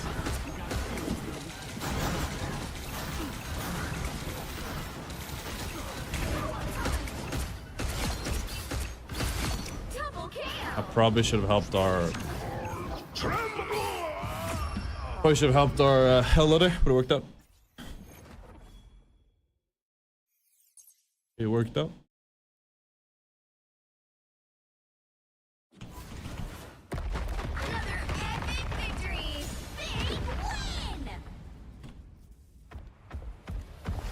Oh, he just never came back.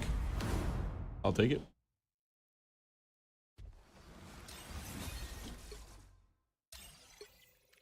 Hi. Hi. Would you prefer that Cloak Luna in this rank? I feel like most gold took a Luna. Ooh, yeah, it depends. If it's a gold Luna, probably Cloak.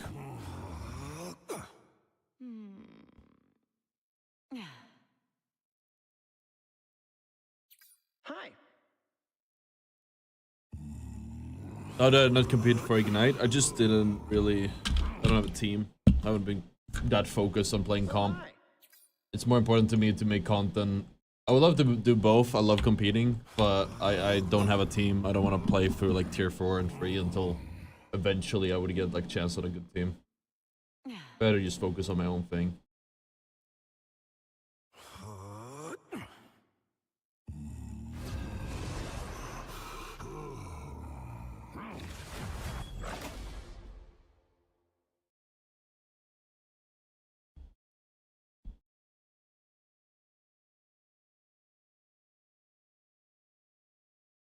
Which hero do you think you want to be today? Science solves problems.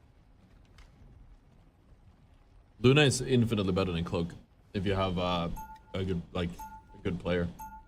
The problem is you need to have like a minimum. I don't know what the number would be, but it's a minimum accuracy requirement to actually have Luna be better than Cloak.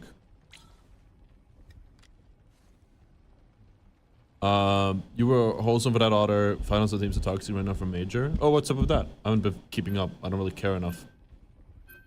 Wait, tell me this drama? I want to hear. I've been keeping up with the Apex drama. That's funny. It's like reading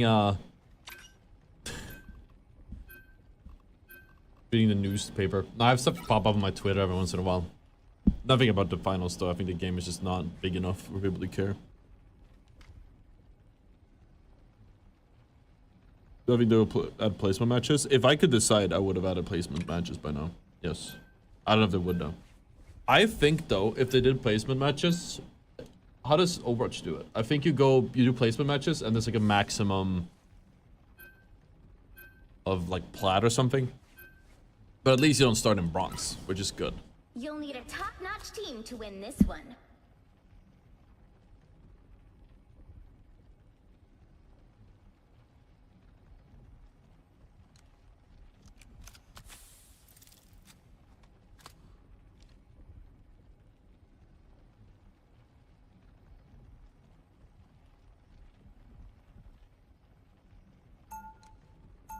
Donald is always late.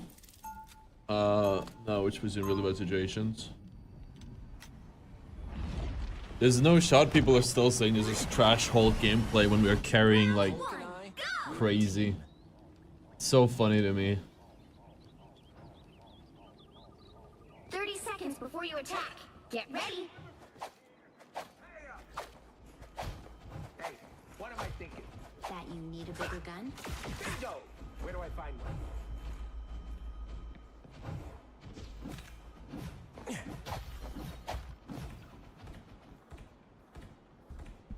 Bro came in here to hate.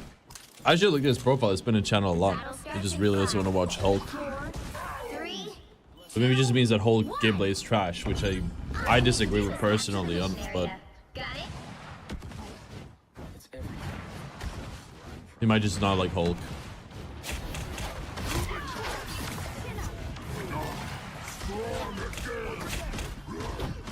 Oh, my bad. I'm in chat.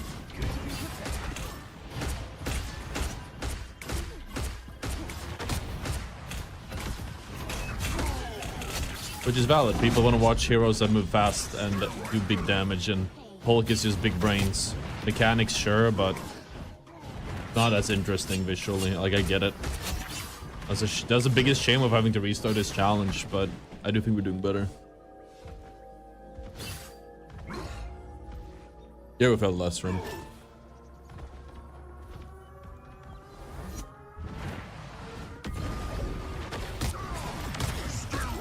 I 100% agree. I think for the sake of competitive integrity, which I think should be the focus in a ranked game or a competitive game, I think placement matches are a must. But I will also acknowledge that the reason they don't do it is literally because of engagement, and because people are not gonna like to hear this truth. People really like playing in bronze when they're not bronze. Some people make new accounts to do it. Some people, but most people do the equivalent of smurfing the first time they start playing this game, because most people aren't actually bronze. So they get to shit on bronze lobbies until they get to the rank they actually deserve, at which point they'll probably get bored. But if they get to the rank they actually deserve off rip, then, you know, they'll just go bored immediately, because they can't shit on bronze players anymore.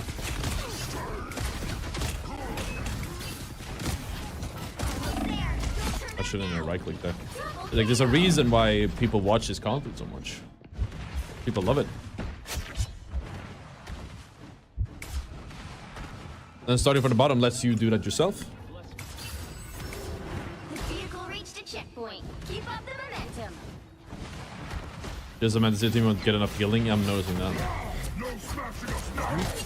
If we just kill the enemy team, it won't matter.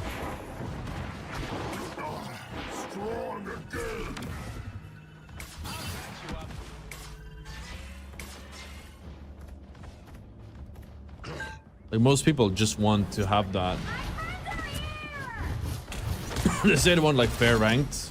A lot of people don't actually want fair ranked. A lot of people want to just stomp through bronze. They have numbers, years of like experience in live service games to know that's true. Don't let anything stand in your way. I am ready to Great. Happy to hear chat could help. I'm not an expert in. I used to be like I have an education in PC parts and stuff. Or just PC shit in general, but I you know, you gotta stay on top of all of that, which I don't. I just buy the biggest number every time I need to get an upgrade. Just follow the price tag.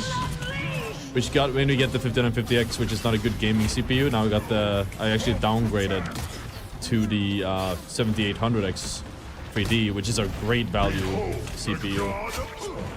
And I think the 9800X 3D has the same benefit.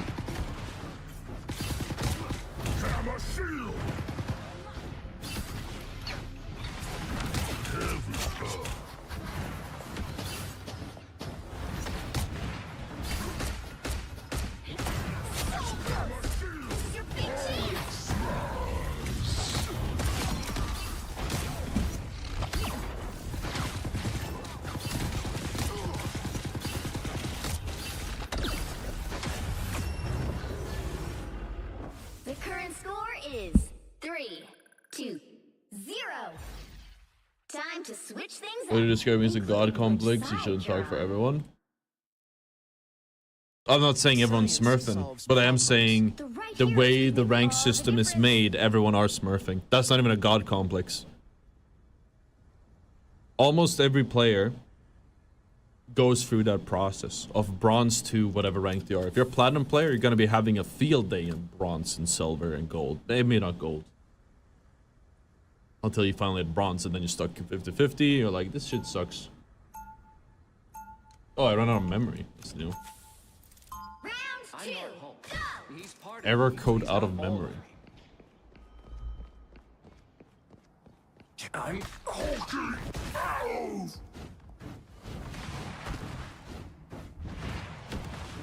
He'll be coming in 30 seconds. Stay strong.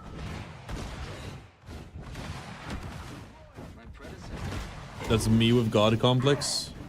No, this is you just fucking applying something that is not true to me. I don't do these challenges because I have a god complex. I do it because it makes me hella cash. The battle starts in 5. It's that simple. 4, 3, 2, 1. It's you with a victim complex. Got his ass. Don't hold in your emotions. Let him out. Stay right there!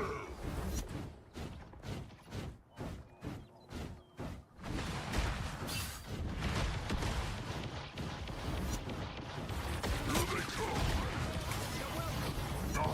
Strong again!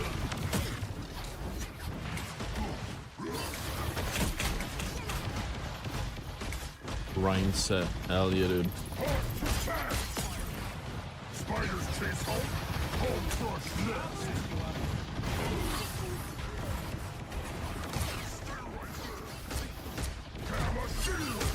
Good to be protected. Can't win without Hulk.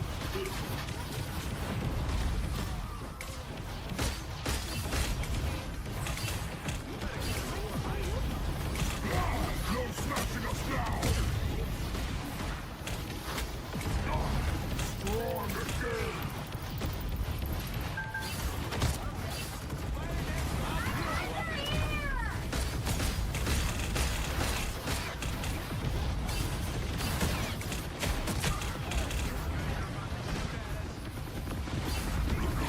Gamma shield. I'm hulking. Ow.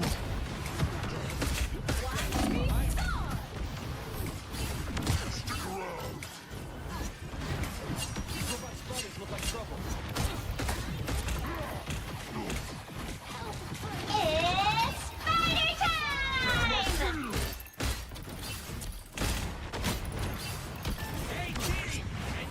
It's spider time! Strong again.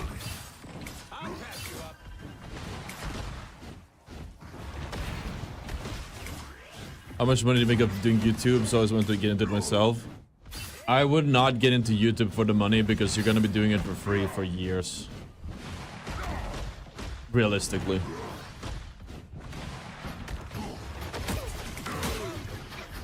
I'm hulking.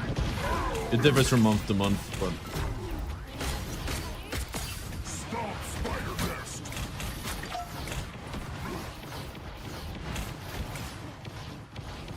But influences that need to jump out when enemies turn or are about to turn. It depends on the skill level we're working with. And like, if they actually use their cooldowns. If they don't have cooldowns, I guess they have a longer.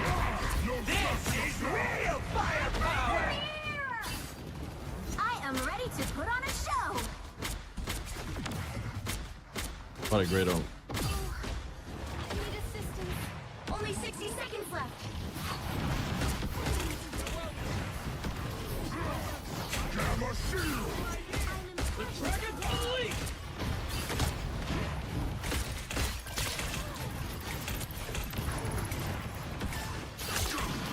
Hulk protect. Hulk grateful.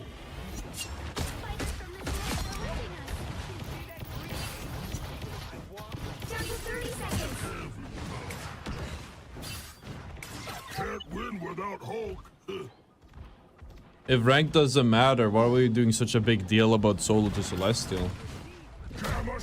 Hashtag thinking, chat.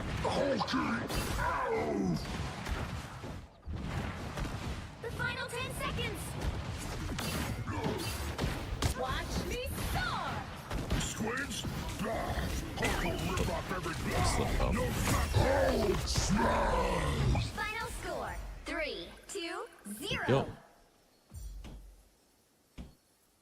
Honestly, all I'm seeing is I'm ruining your experience. Another epic victory. Big win. That's all I'm seeing.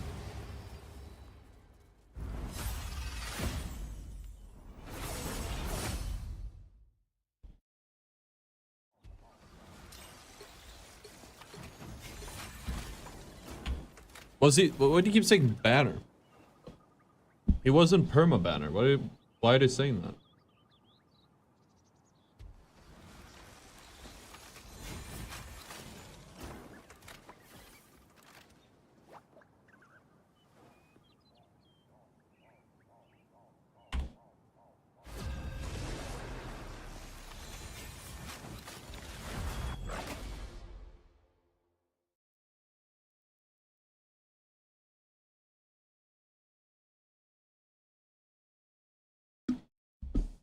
If juggling eagle is top of 100, it's true.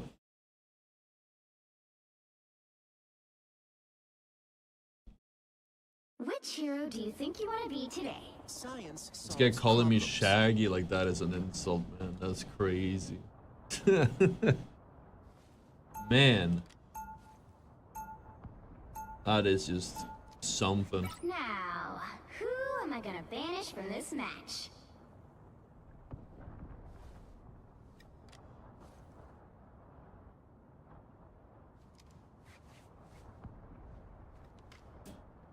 Now a gold one, lobster.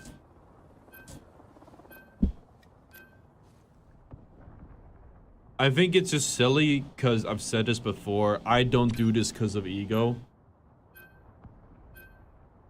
I don't do these challenges because, I don't do these challenges because I'm like, damn, I really wish I could play in bronze. That will make me feel so much better about myself. That's really silly. That's not why I do these. We do these challenges because we're making banger content. That's all it is. Pays the bills. That's all it is. People attributing ego and like, I don't know, all this stuff that's just irrelevant. It doesn't make me feel like a good player winning in these lobbies or losing in them, obviously. Funny enough, though, it doesn't make me feel like a good player playing in top 50, which I solely could do either. Or like high ranks. It's all ranked, it's all the same. Doesn't really feel rewarding.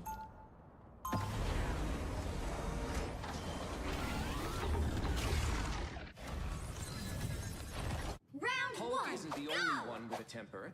Banner can smash things too, like instruments that don't work. I don't have a grander purpose. I'm not trying to...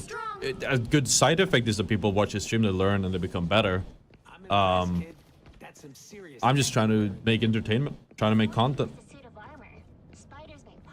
It's that simple. There's no ego in here. It's just making banger content.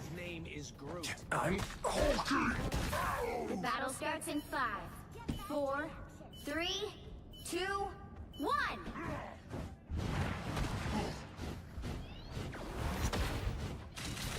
This isn't my first trip through the multiverse.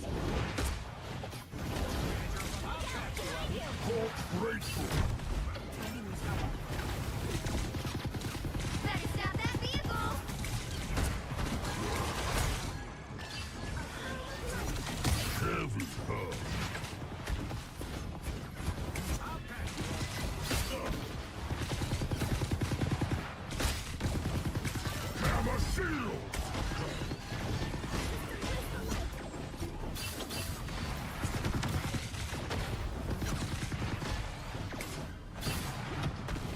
As a whole play watching streaming to learn a few things, that's great. Oh, he's won.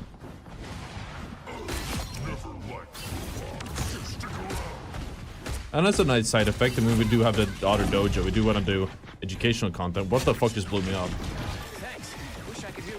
But specifically, these grinds are not educational in nature. It's just me trying to challenge myself and become better at the hero myself, so I then can make the actual educational content.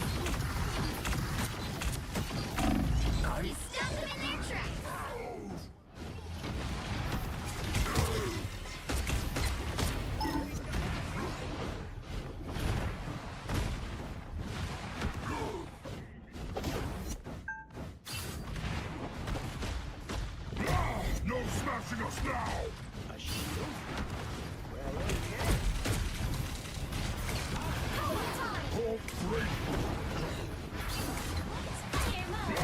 No smashing us now!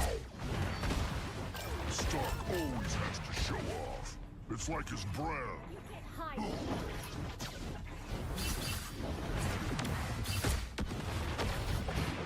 He stopped them in their tracks.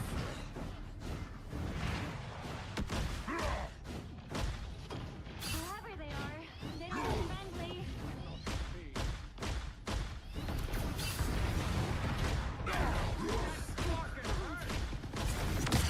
Oh, that. I should cancel that.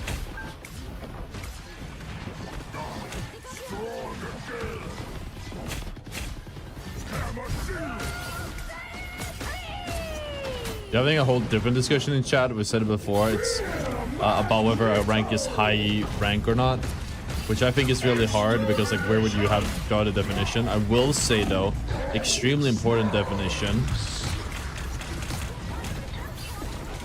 is that, or point we need to make, is that I'm about to get fucking blown up. Yeah. Extremely important point to make is that when you are, the ranks vary so much over the course of a whole season. People forget it.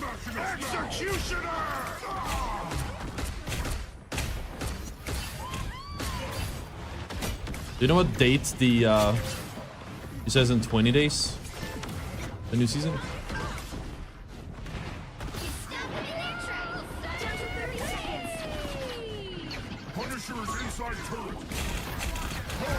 I have plans. I have to make sure it doesn't collide with some stuff I have happening.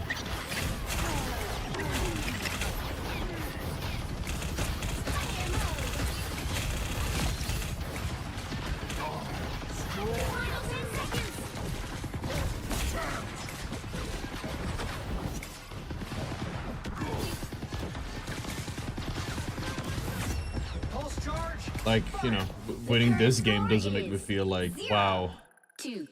You know what I mean? Like, I don't win this game and I'm like, yeah, I'm the best, right? That's not why we're doing this. Science solves problems. You'll need a top-notch team to win this one. They got a DC, I know.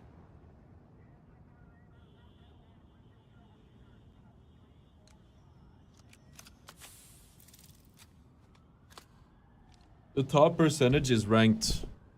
I didn't know this, but apparently the top percentage on the server includes unranked players.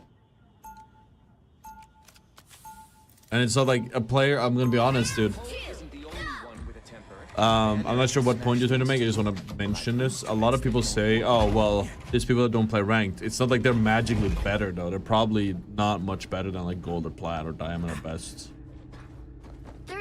I don't think not touching rank means you're a one above all player that's just hiding. His rank is beneath him.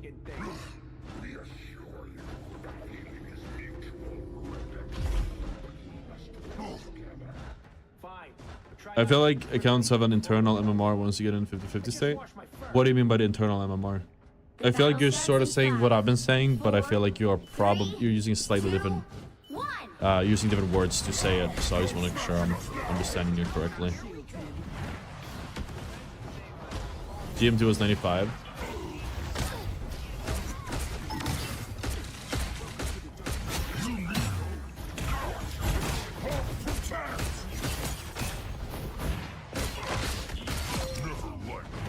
Oh yeah, by the way guys, I've asked this before, I'll ask it again.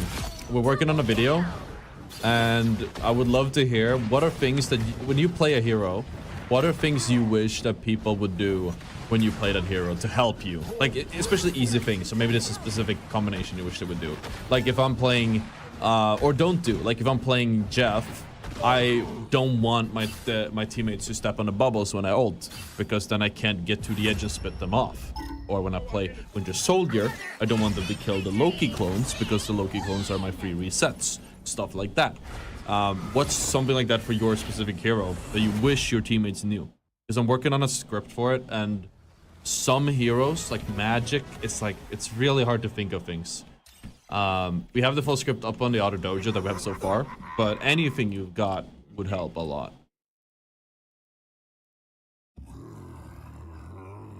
So not like any character thing, not like communicate or whatever. We should also do a video on that. But we're talking specific hero, easy to implement things right now.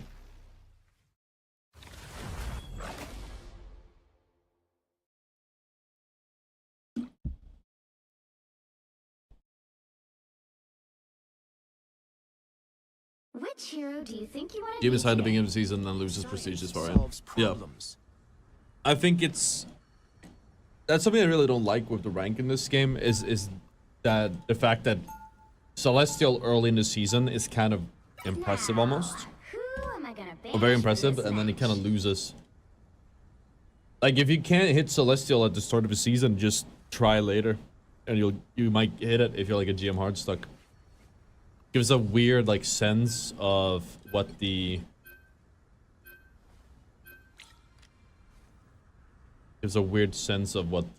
actually. Oh, that's crazy.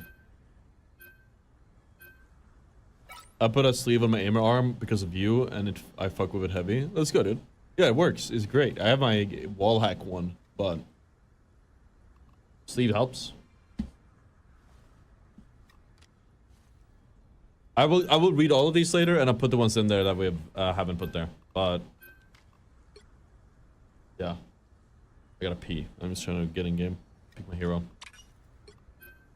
That is unfortunate. Pick your hero or villain. I'm not judging.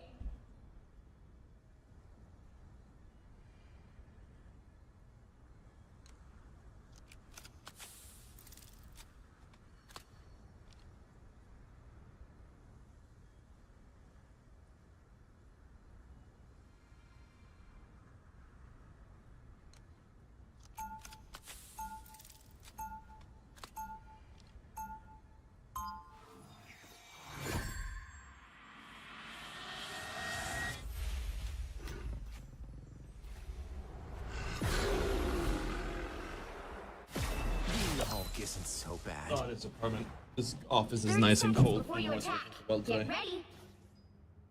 I guess I had the AC up really nicely. Every time I see you, I think to myself. Oh, I really want to hit go to the barber today. Go to a new one or go to the same one? Not sure. Whoa, that's a lot of pressure. M4. You just mean a lot to a lot of people. Phone button.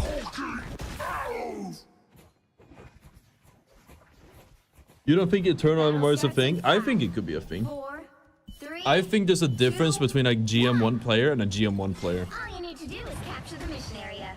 Got it? But that one is hard to prove because you can't see the... I don't know if you can see the stats that easily. So I wanted to test this, but obviously it's not the play.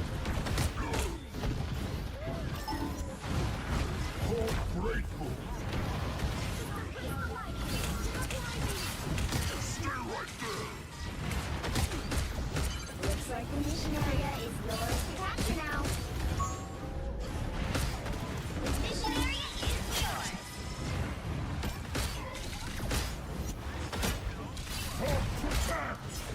Stick around. Never liked robots. Can't win without Hulk.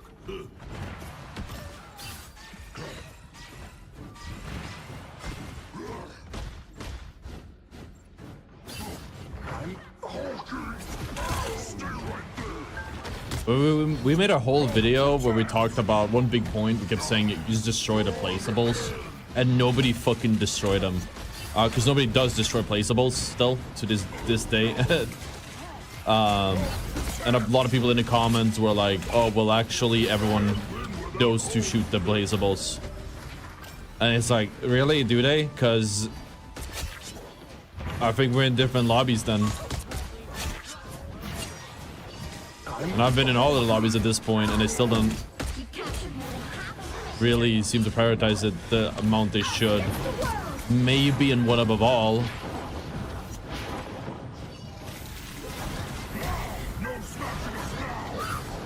Yummy, yummy.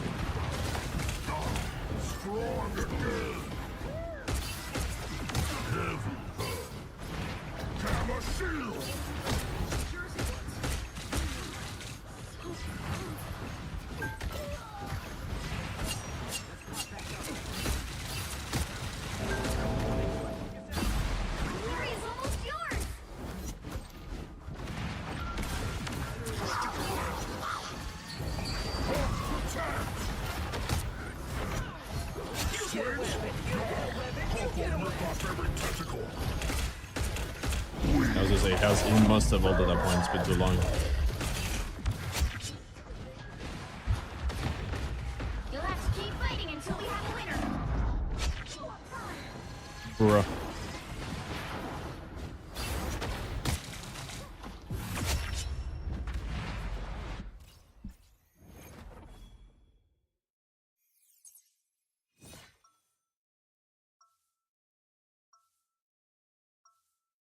You've only been still free max for ages though. Yeah, and all the way from bronze to silver still free, nobody shoots placeables. In Eternity, also I don't think they shoot the placeables. And I can guarantee you that the guys watching my videos on YouTube, just by virtue of the 30 seconds before you attack. Get ready. rank distribution is in this game, the ones that comment that everyone knows something are most likely not Eternity or One Above All players. I don't think Eternity or One Above All players consume content usually. Not even educational content for that matter. The battle starts in 5, 4, 3, 2, 1. All you need to do is capture the mission area. Got it? All the 10 rounds in much. I definitely like I couldn't prove this. This is straight up just conspiracy theory level stuff, so I couldn't prove it. But I definitely feel like I've anecdotally, right? I've sort of observed what feels like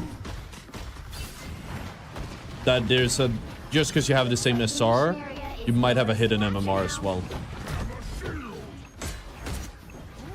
which is how they would put high performance or low performers on a team. They might also just not exist because they seem pretty tight. Yeah, don't speak me out. Do not speak me out. You will die. I give him a bubble. Oh, it's not good. I'm lucky.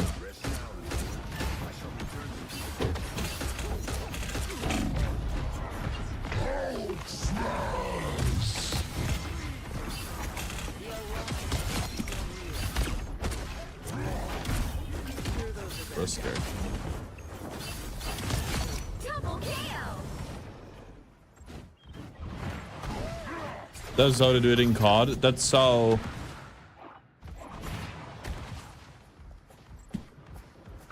I was inspired by No Healing Luna series and tried it out last night. It was so much fun. Felt like old P nerf and King Jeff. Yeah, it really does, doesn't it? You just have a little bit. It's a little bit harder to play. Your survivability isn't that great, but you can literally just like run around and you're fine.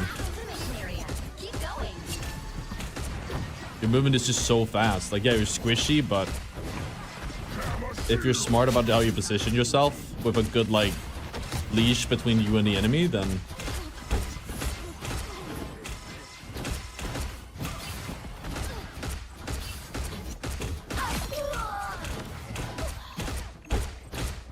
having a mid off here.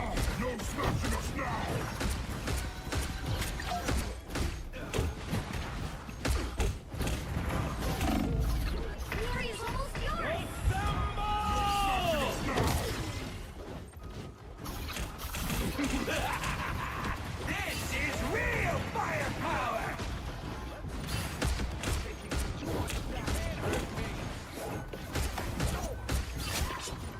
You get a weapon! You get a weapon! You get a weapon!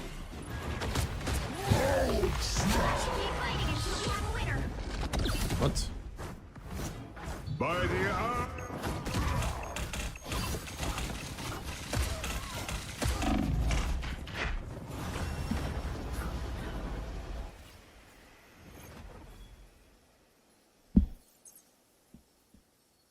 Same in Apex, they put high skill players with lesser skill players, players specifically. But those don't have a hidden MMR, do they? Those are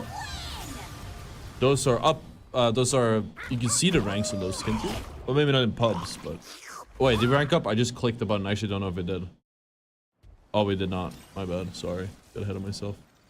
I need to add the win, not the rank.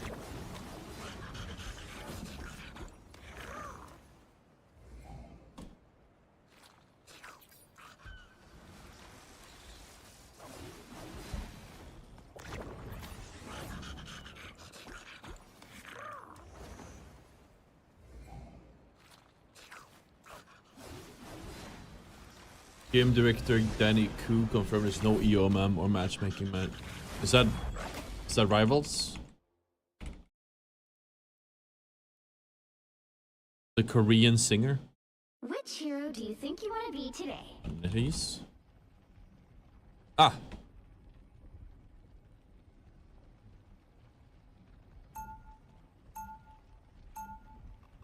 Science solves problems. Now, who am I gonna banish from this match? Well, okay, so then make this statement, explain how the matchmaker works. I like the comment. I believe them. They cannot lie, as it is their responsibility as corporate beings to be honest and forthright to us.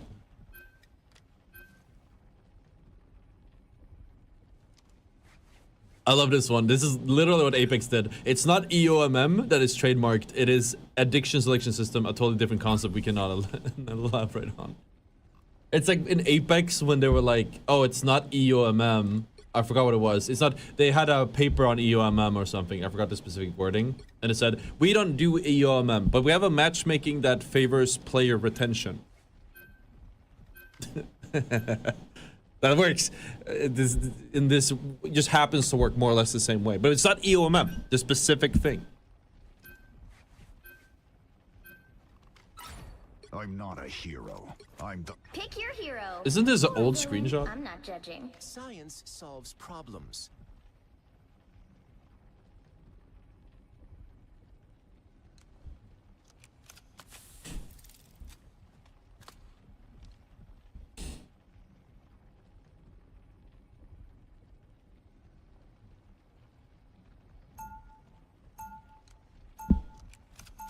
I'll watch one later.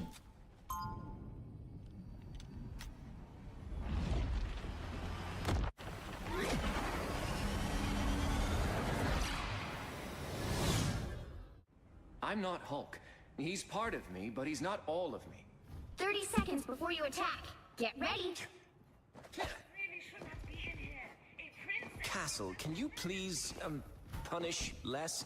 You stress me out. Don't worry. I'm ready for the whole... I mean, they're free to explain exactly how it works if there is no EOMM. If it's not a broken system, I believe you don't even need to. Personally, that's what I think. You don't, like, it doesn't really matter if you explain it or not. 3, 2, 1.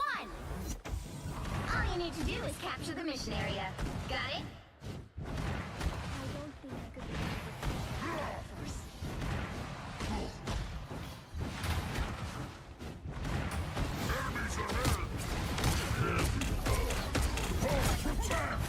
We don't have engagement optimized matchmaking. We have retention focused matchmaking, guys. Totally different thing.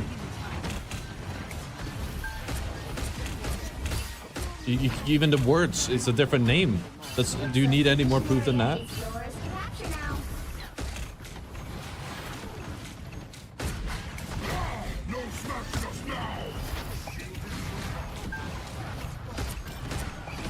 What I can tell you as somebody who has played comp games for a very long time is they don't have matchmaking like other games have it. That's what it feels like. Something feels funky as hell with it. If that's EOMM or whatever name they would want to call it, so it's not technically EOMM. If that's whatever, right? It just does not feel like it's actually the way it should work. And I've played a lot of comp games in my life, and I haven't really felt like it's unorganic gameplay. How the fuck do we not kill a 4? There we go. Thank you.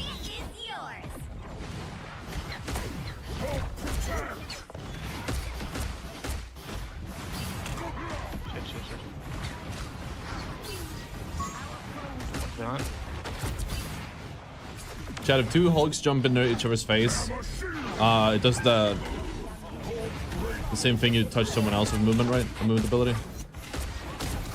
Behold the god of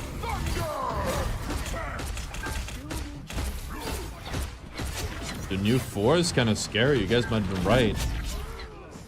These 4s have been wrecking shit. Fucking shit up.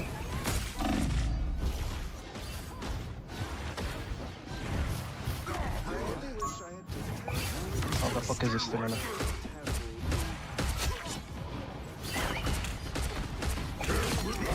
No snatching us now!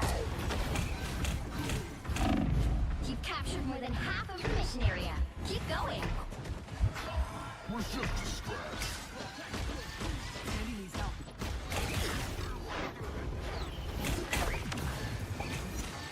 Stupid fishman called in his stupid friends.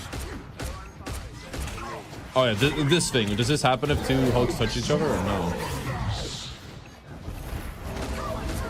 I'm ready to put on a show.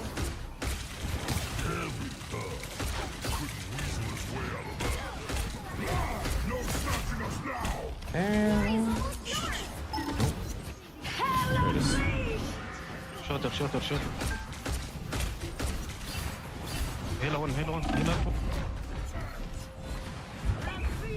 Yeah. He owed someone was gonna hold.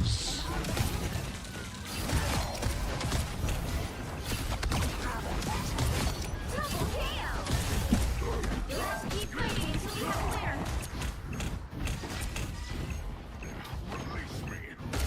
That's 3.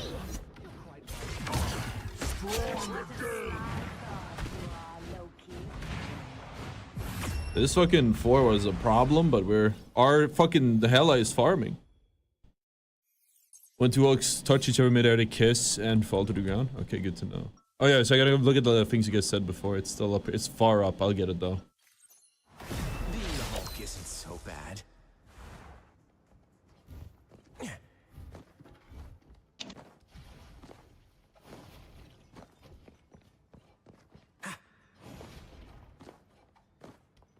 Seconds before you attack. Get ready. Odin's son, your realm is in peril. I will preserve it, and then you and I will have our... I've had 2 dudes about to fight in the pet store. Somebody turned right out into traffic a little later. Another driver was doing like 70 in the 35 mph zone. I was like, these are my teammates. Dude, I've explained this before. I have the reverse of that. I'm genuinely afraid of going out into... I'm genuinely afraid of being like on the road nowadays because I've seen what the average person is like. And if the average person operates a vehicle and we're near their way they're operating like as my teammates, we're gonna fucking die, man.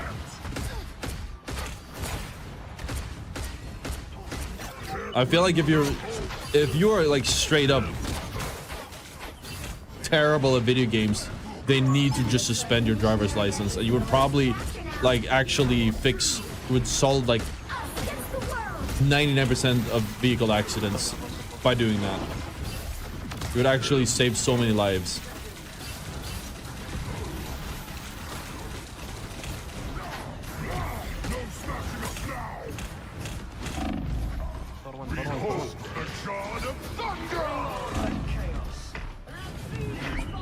No, why do we slay him?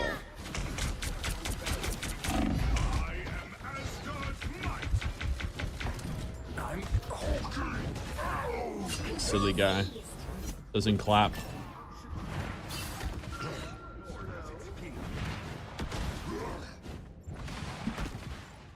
Yeah, good lord. Do you play every single games for enjoyment? I literally do not have time. When I have free time, I just pretty much watch shows. I play games, so like for a living. So I mean, I don't really have free time to begin with, but when I do have time, I just fucking TikTok, maybe some shitty mobile game that I don't have to use my brain for. Because I'm, you know, I'm playing with my brain on high fucking activity for several hours a day. I don't really feel like, even though it's a video game, single player game, I don't feel like playing something like that in my free time, or any game for that matter. Sorry. Come on, come on, come on. Oh.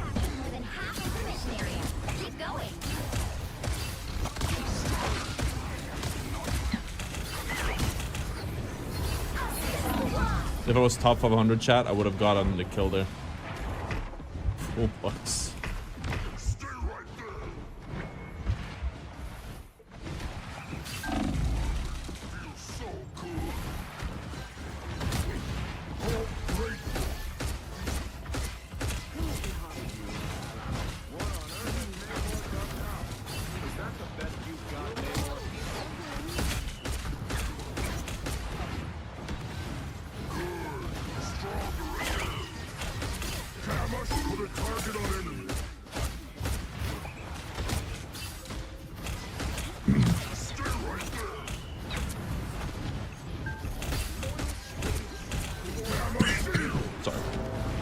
I mean, he's really sick, Jeff.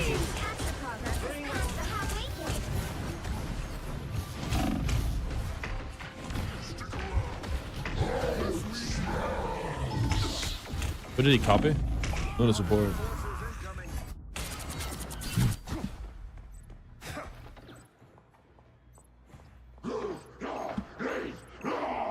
Did I come? I'm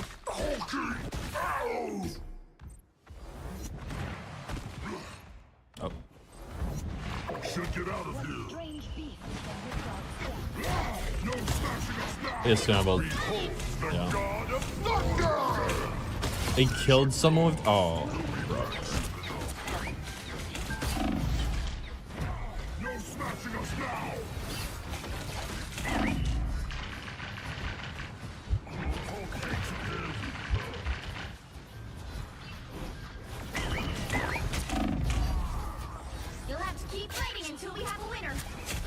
I need my boy Sloom to pop off there with the base fucking.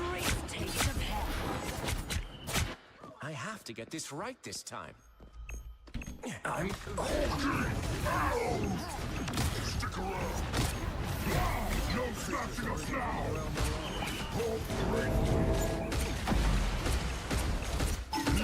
Follow enemy. One couldn't win. Oh, smash.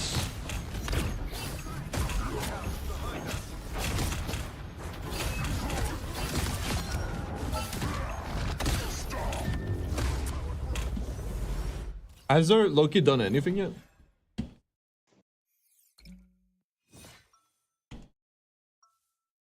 As for the shows, we've been rewatching Breaking Bad. It's nice. I love Breaking Bad. It's fucking goated. I'm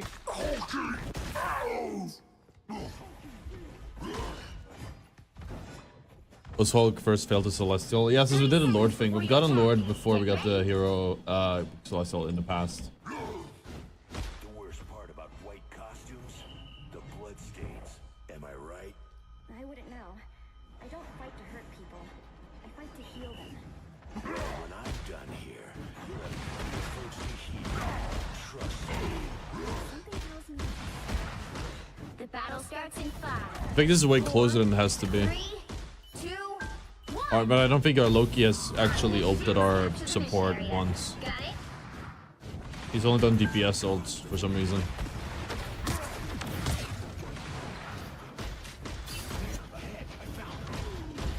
This guy's playing Loki like he's about to T-bone a whole family of 5.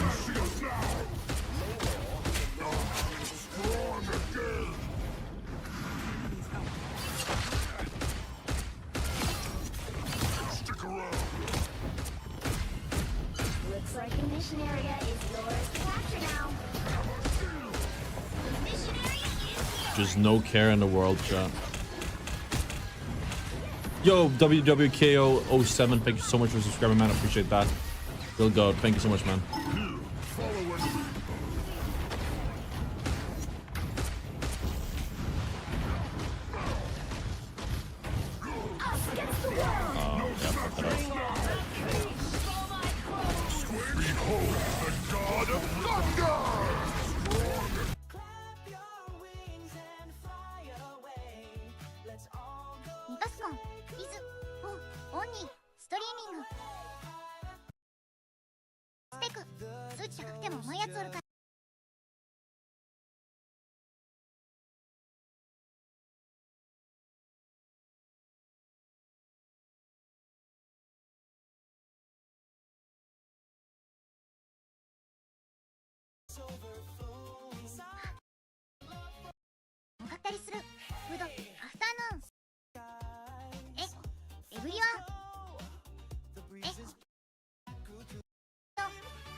Saku spins like a disco king, wearing chips like a fashion bling. No plan, no stress, no way. アンド、ゼ、セコンド、オン、フォー、ゲーミング、オンニー、HMMM、アイ、シンク、ユ、シュド、アスク、フ、あと、先生、プレイス、アンド、カン、ハブ、チュ、エンド。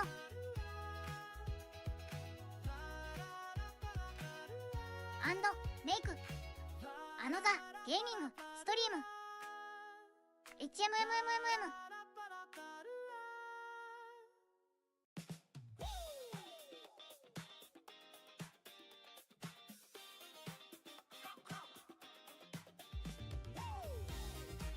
レート、レト、キ、コンファーム、ジス、ファースト、セーブ、ハ。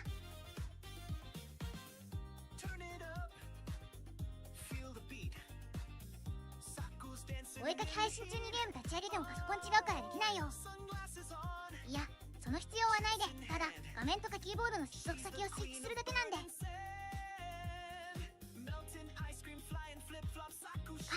ミーン、シ、アン、ジャスト、ユーズド、アン、エクスターナル、シープ、シ、マンツ。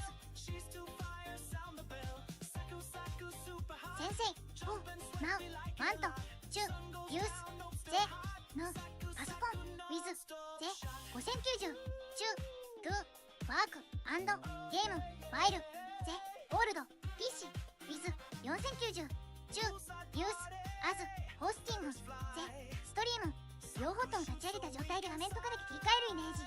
なるほどね。ゼ、5090、フォー、ワーク、ドローイング、アンド、ゼ、ゴールド、4090、フォー、ゲーム。画面の中に2つのパソコンの映像が映ってるめんどくさい状態だ。ゼ、ゴールド、イズ、4090。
at.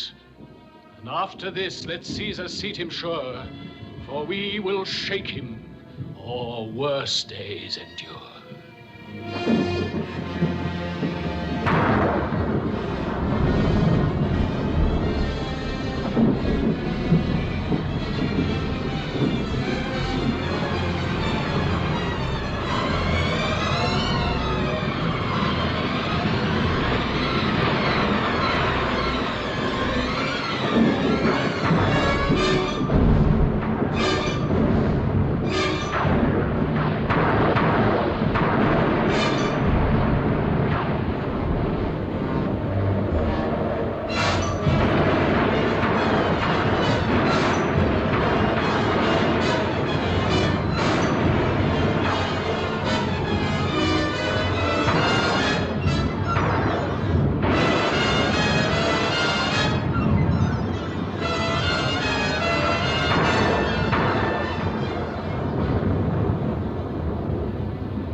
Good even, Casca.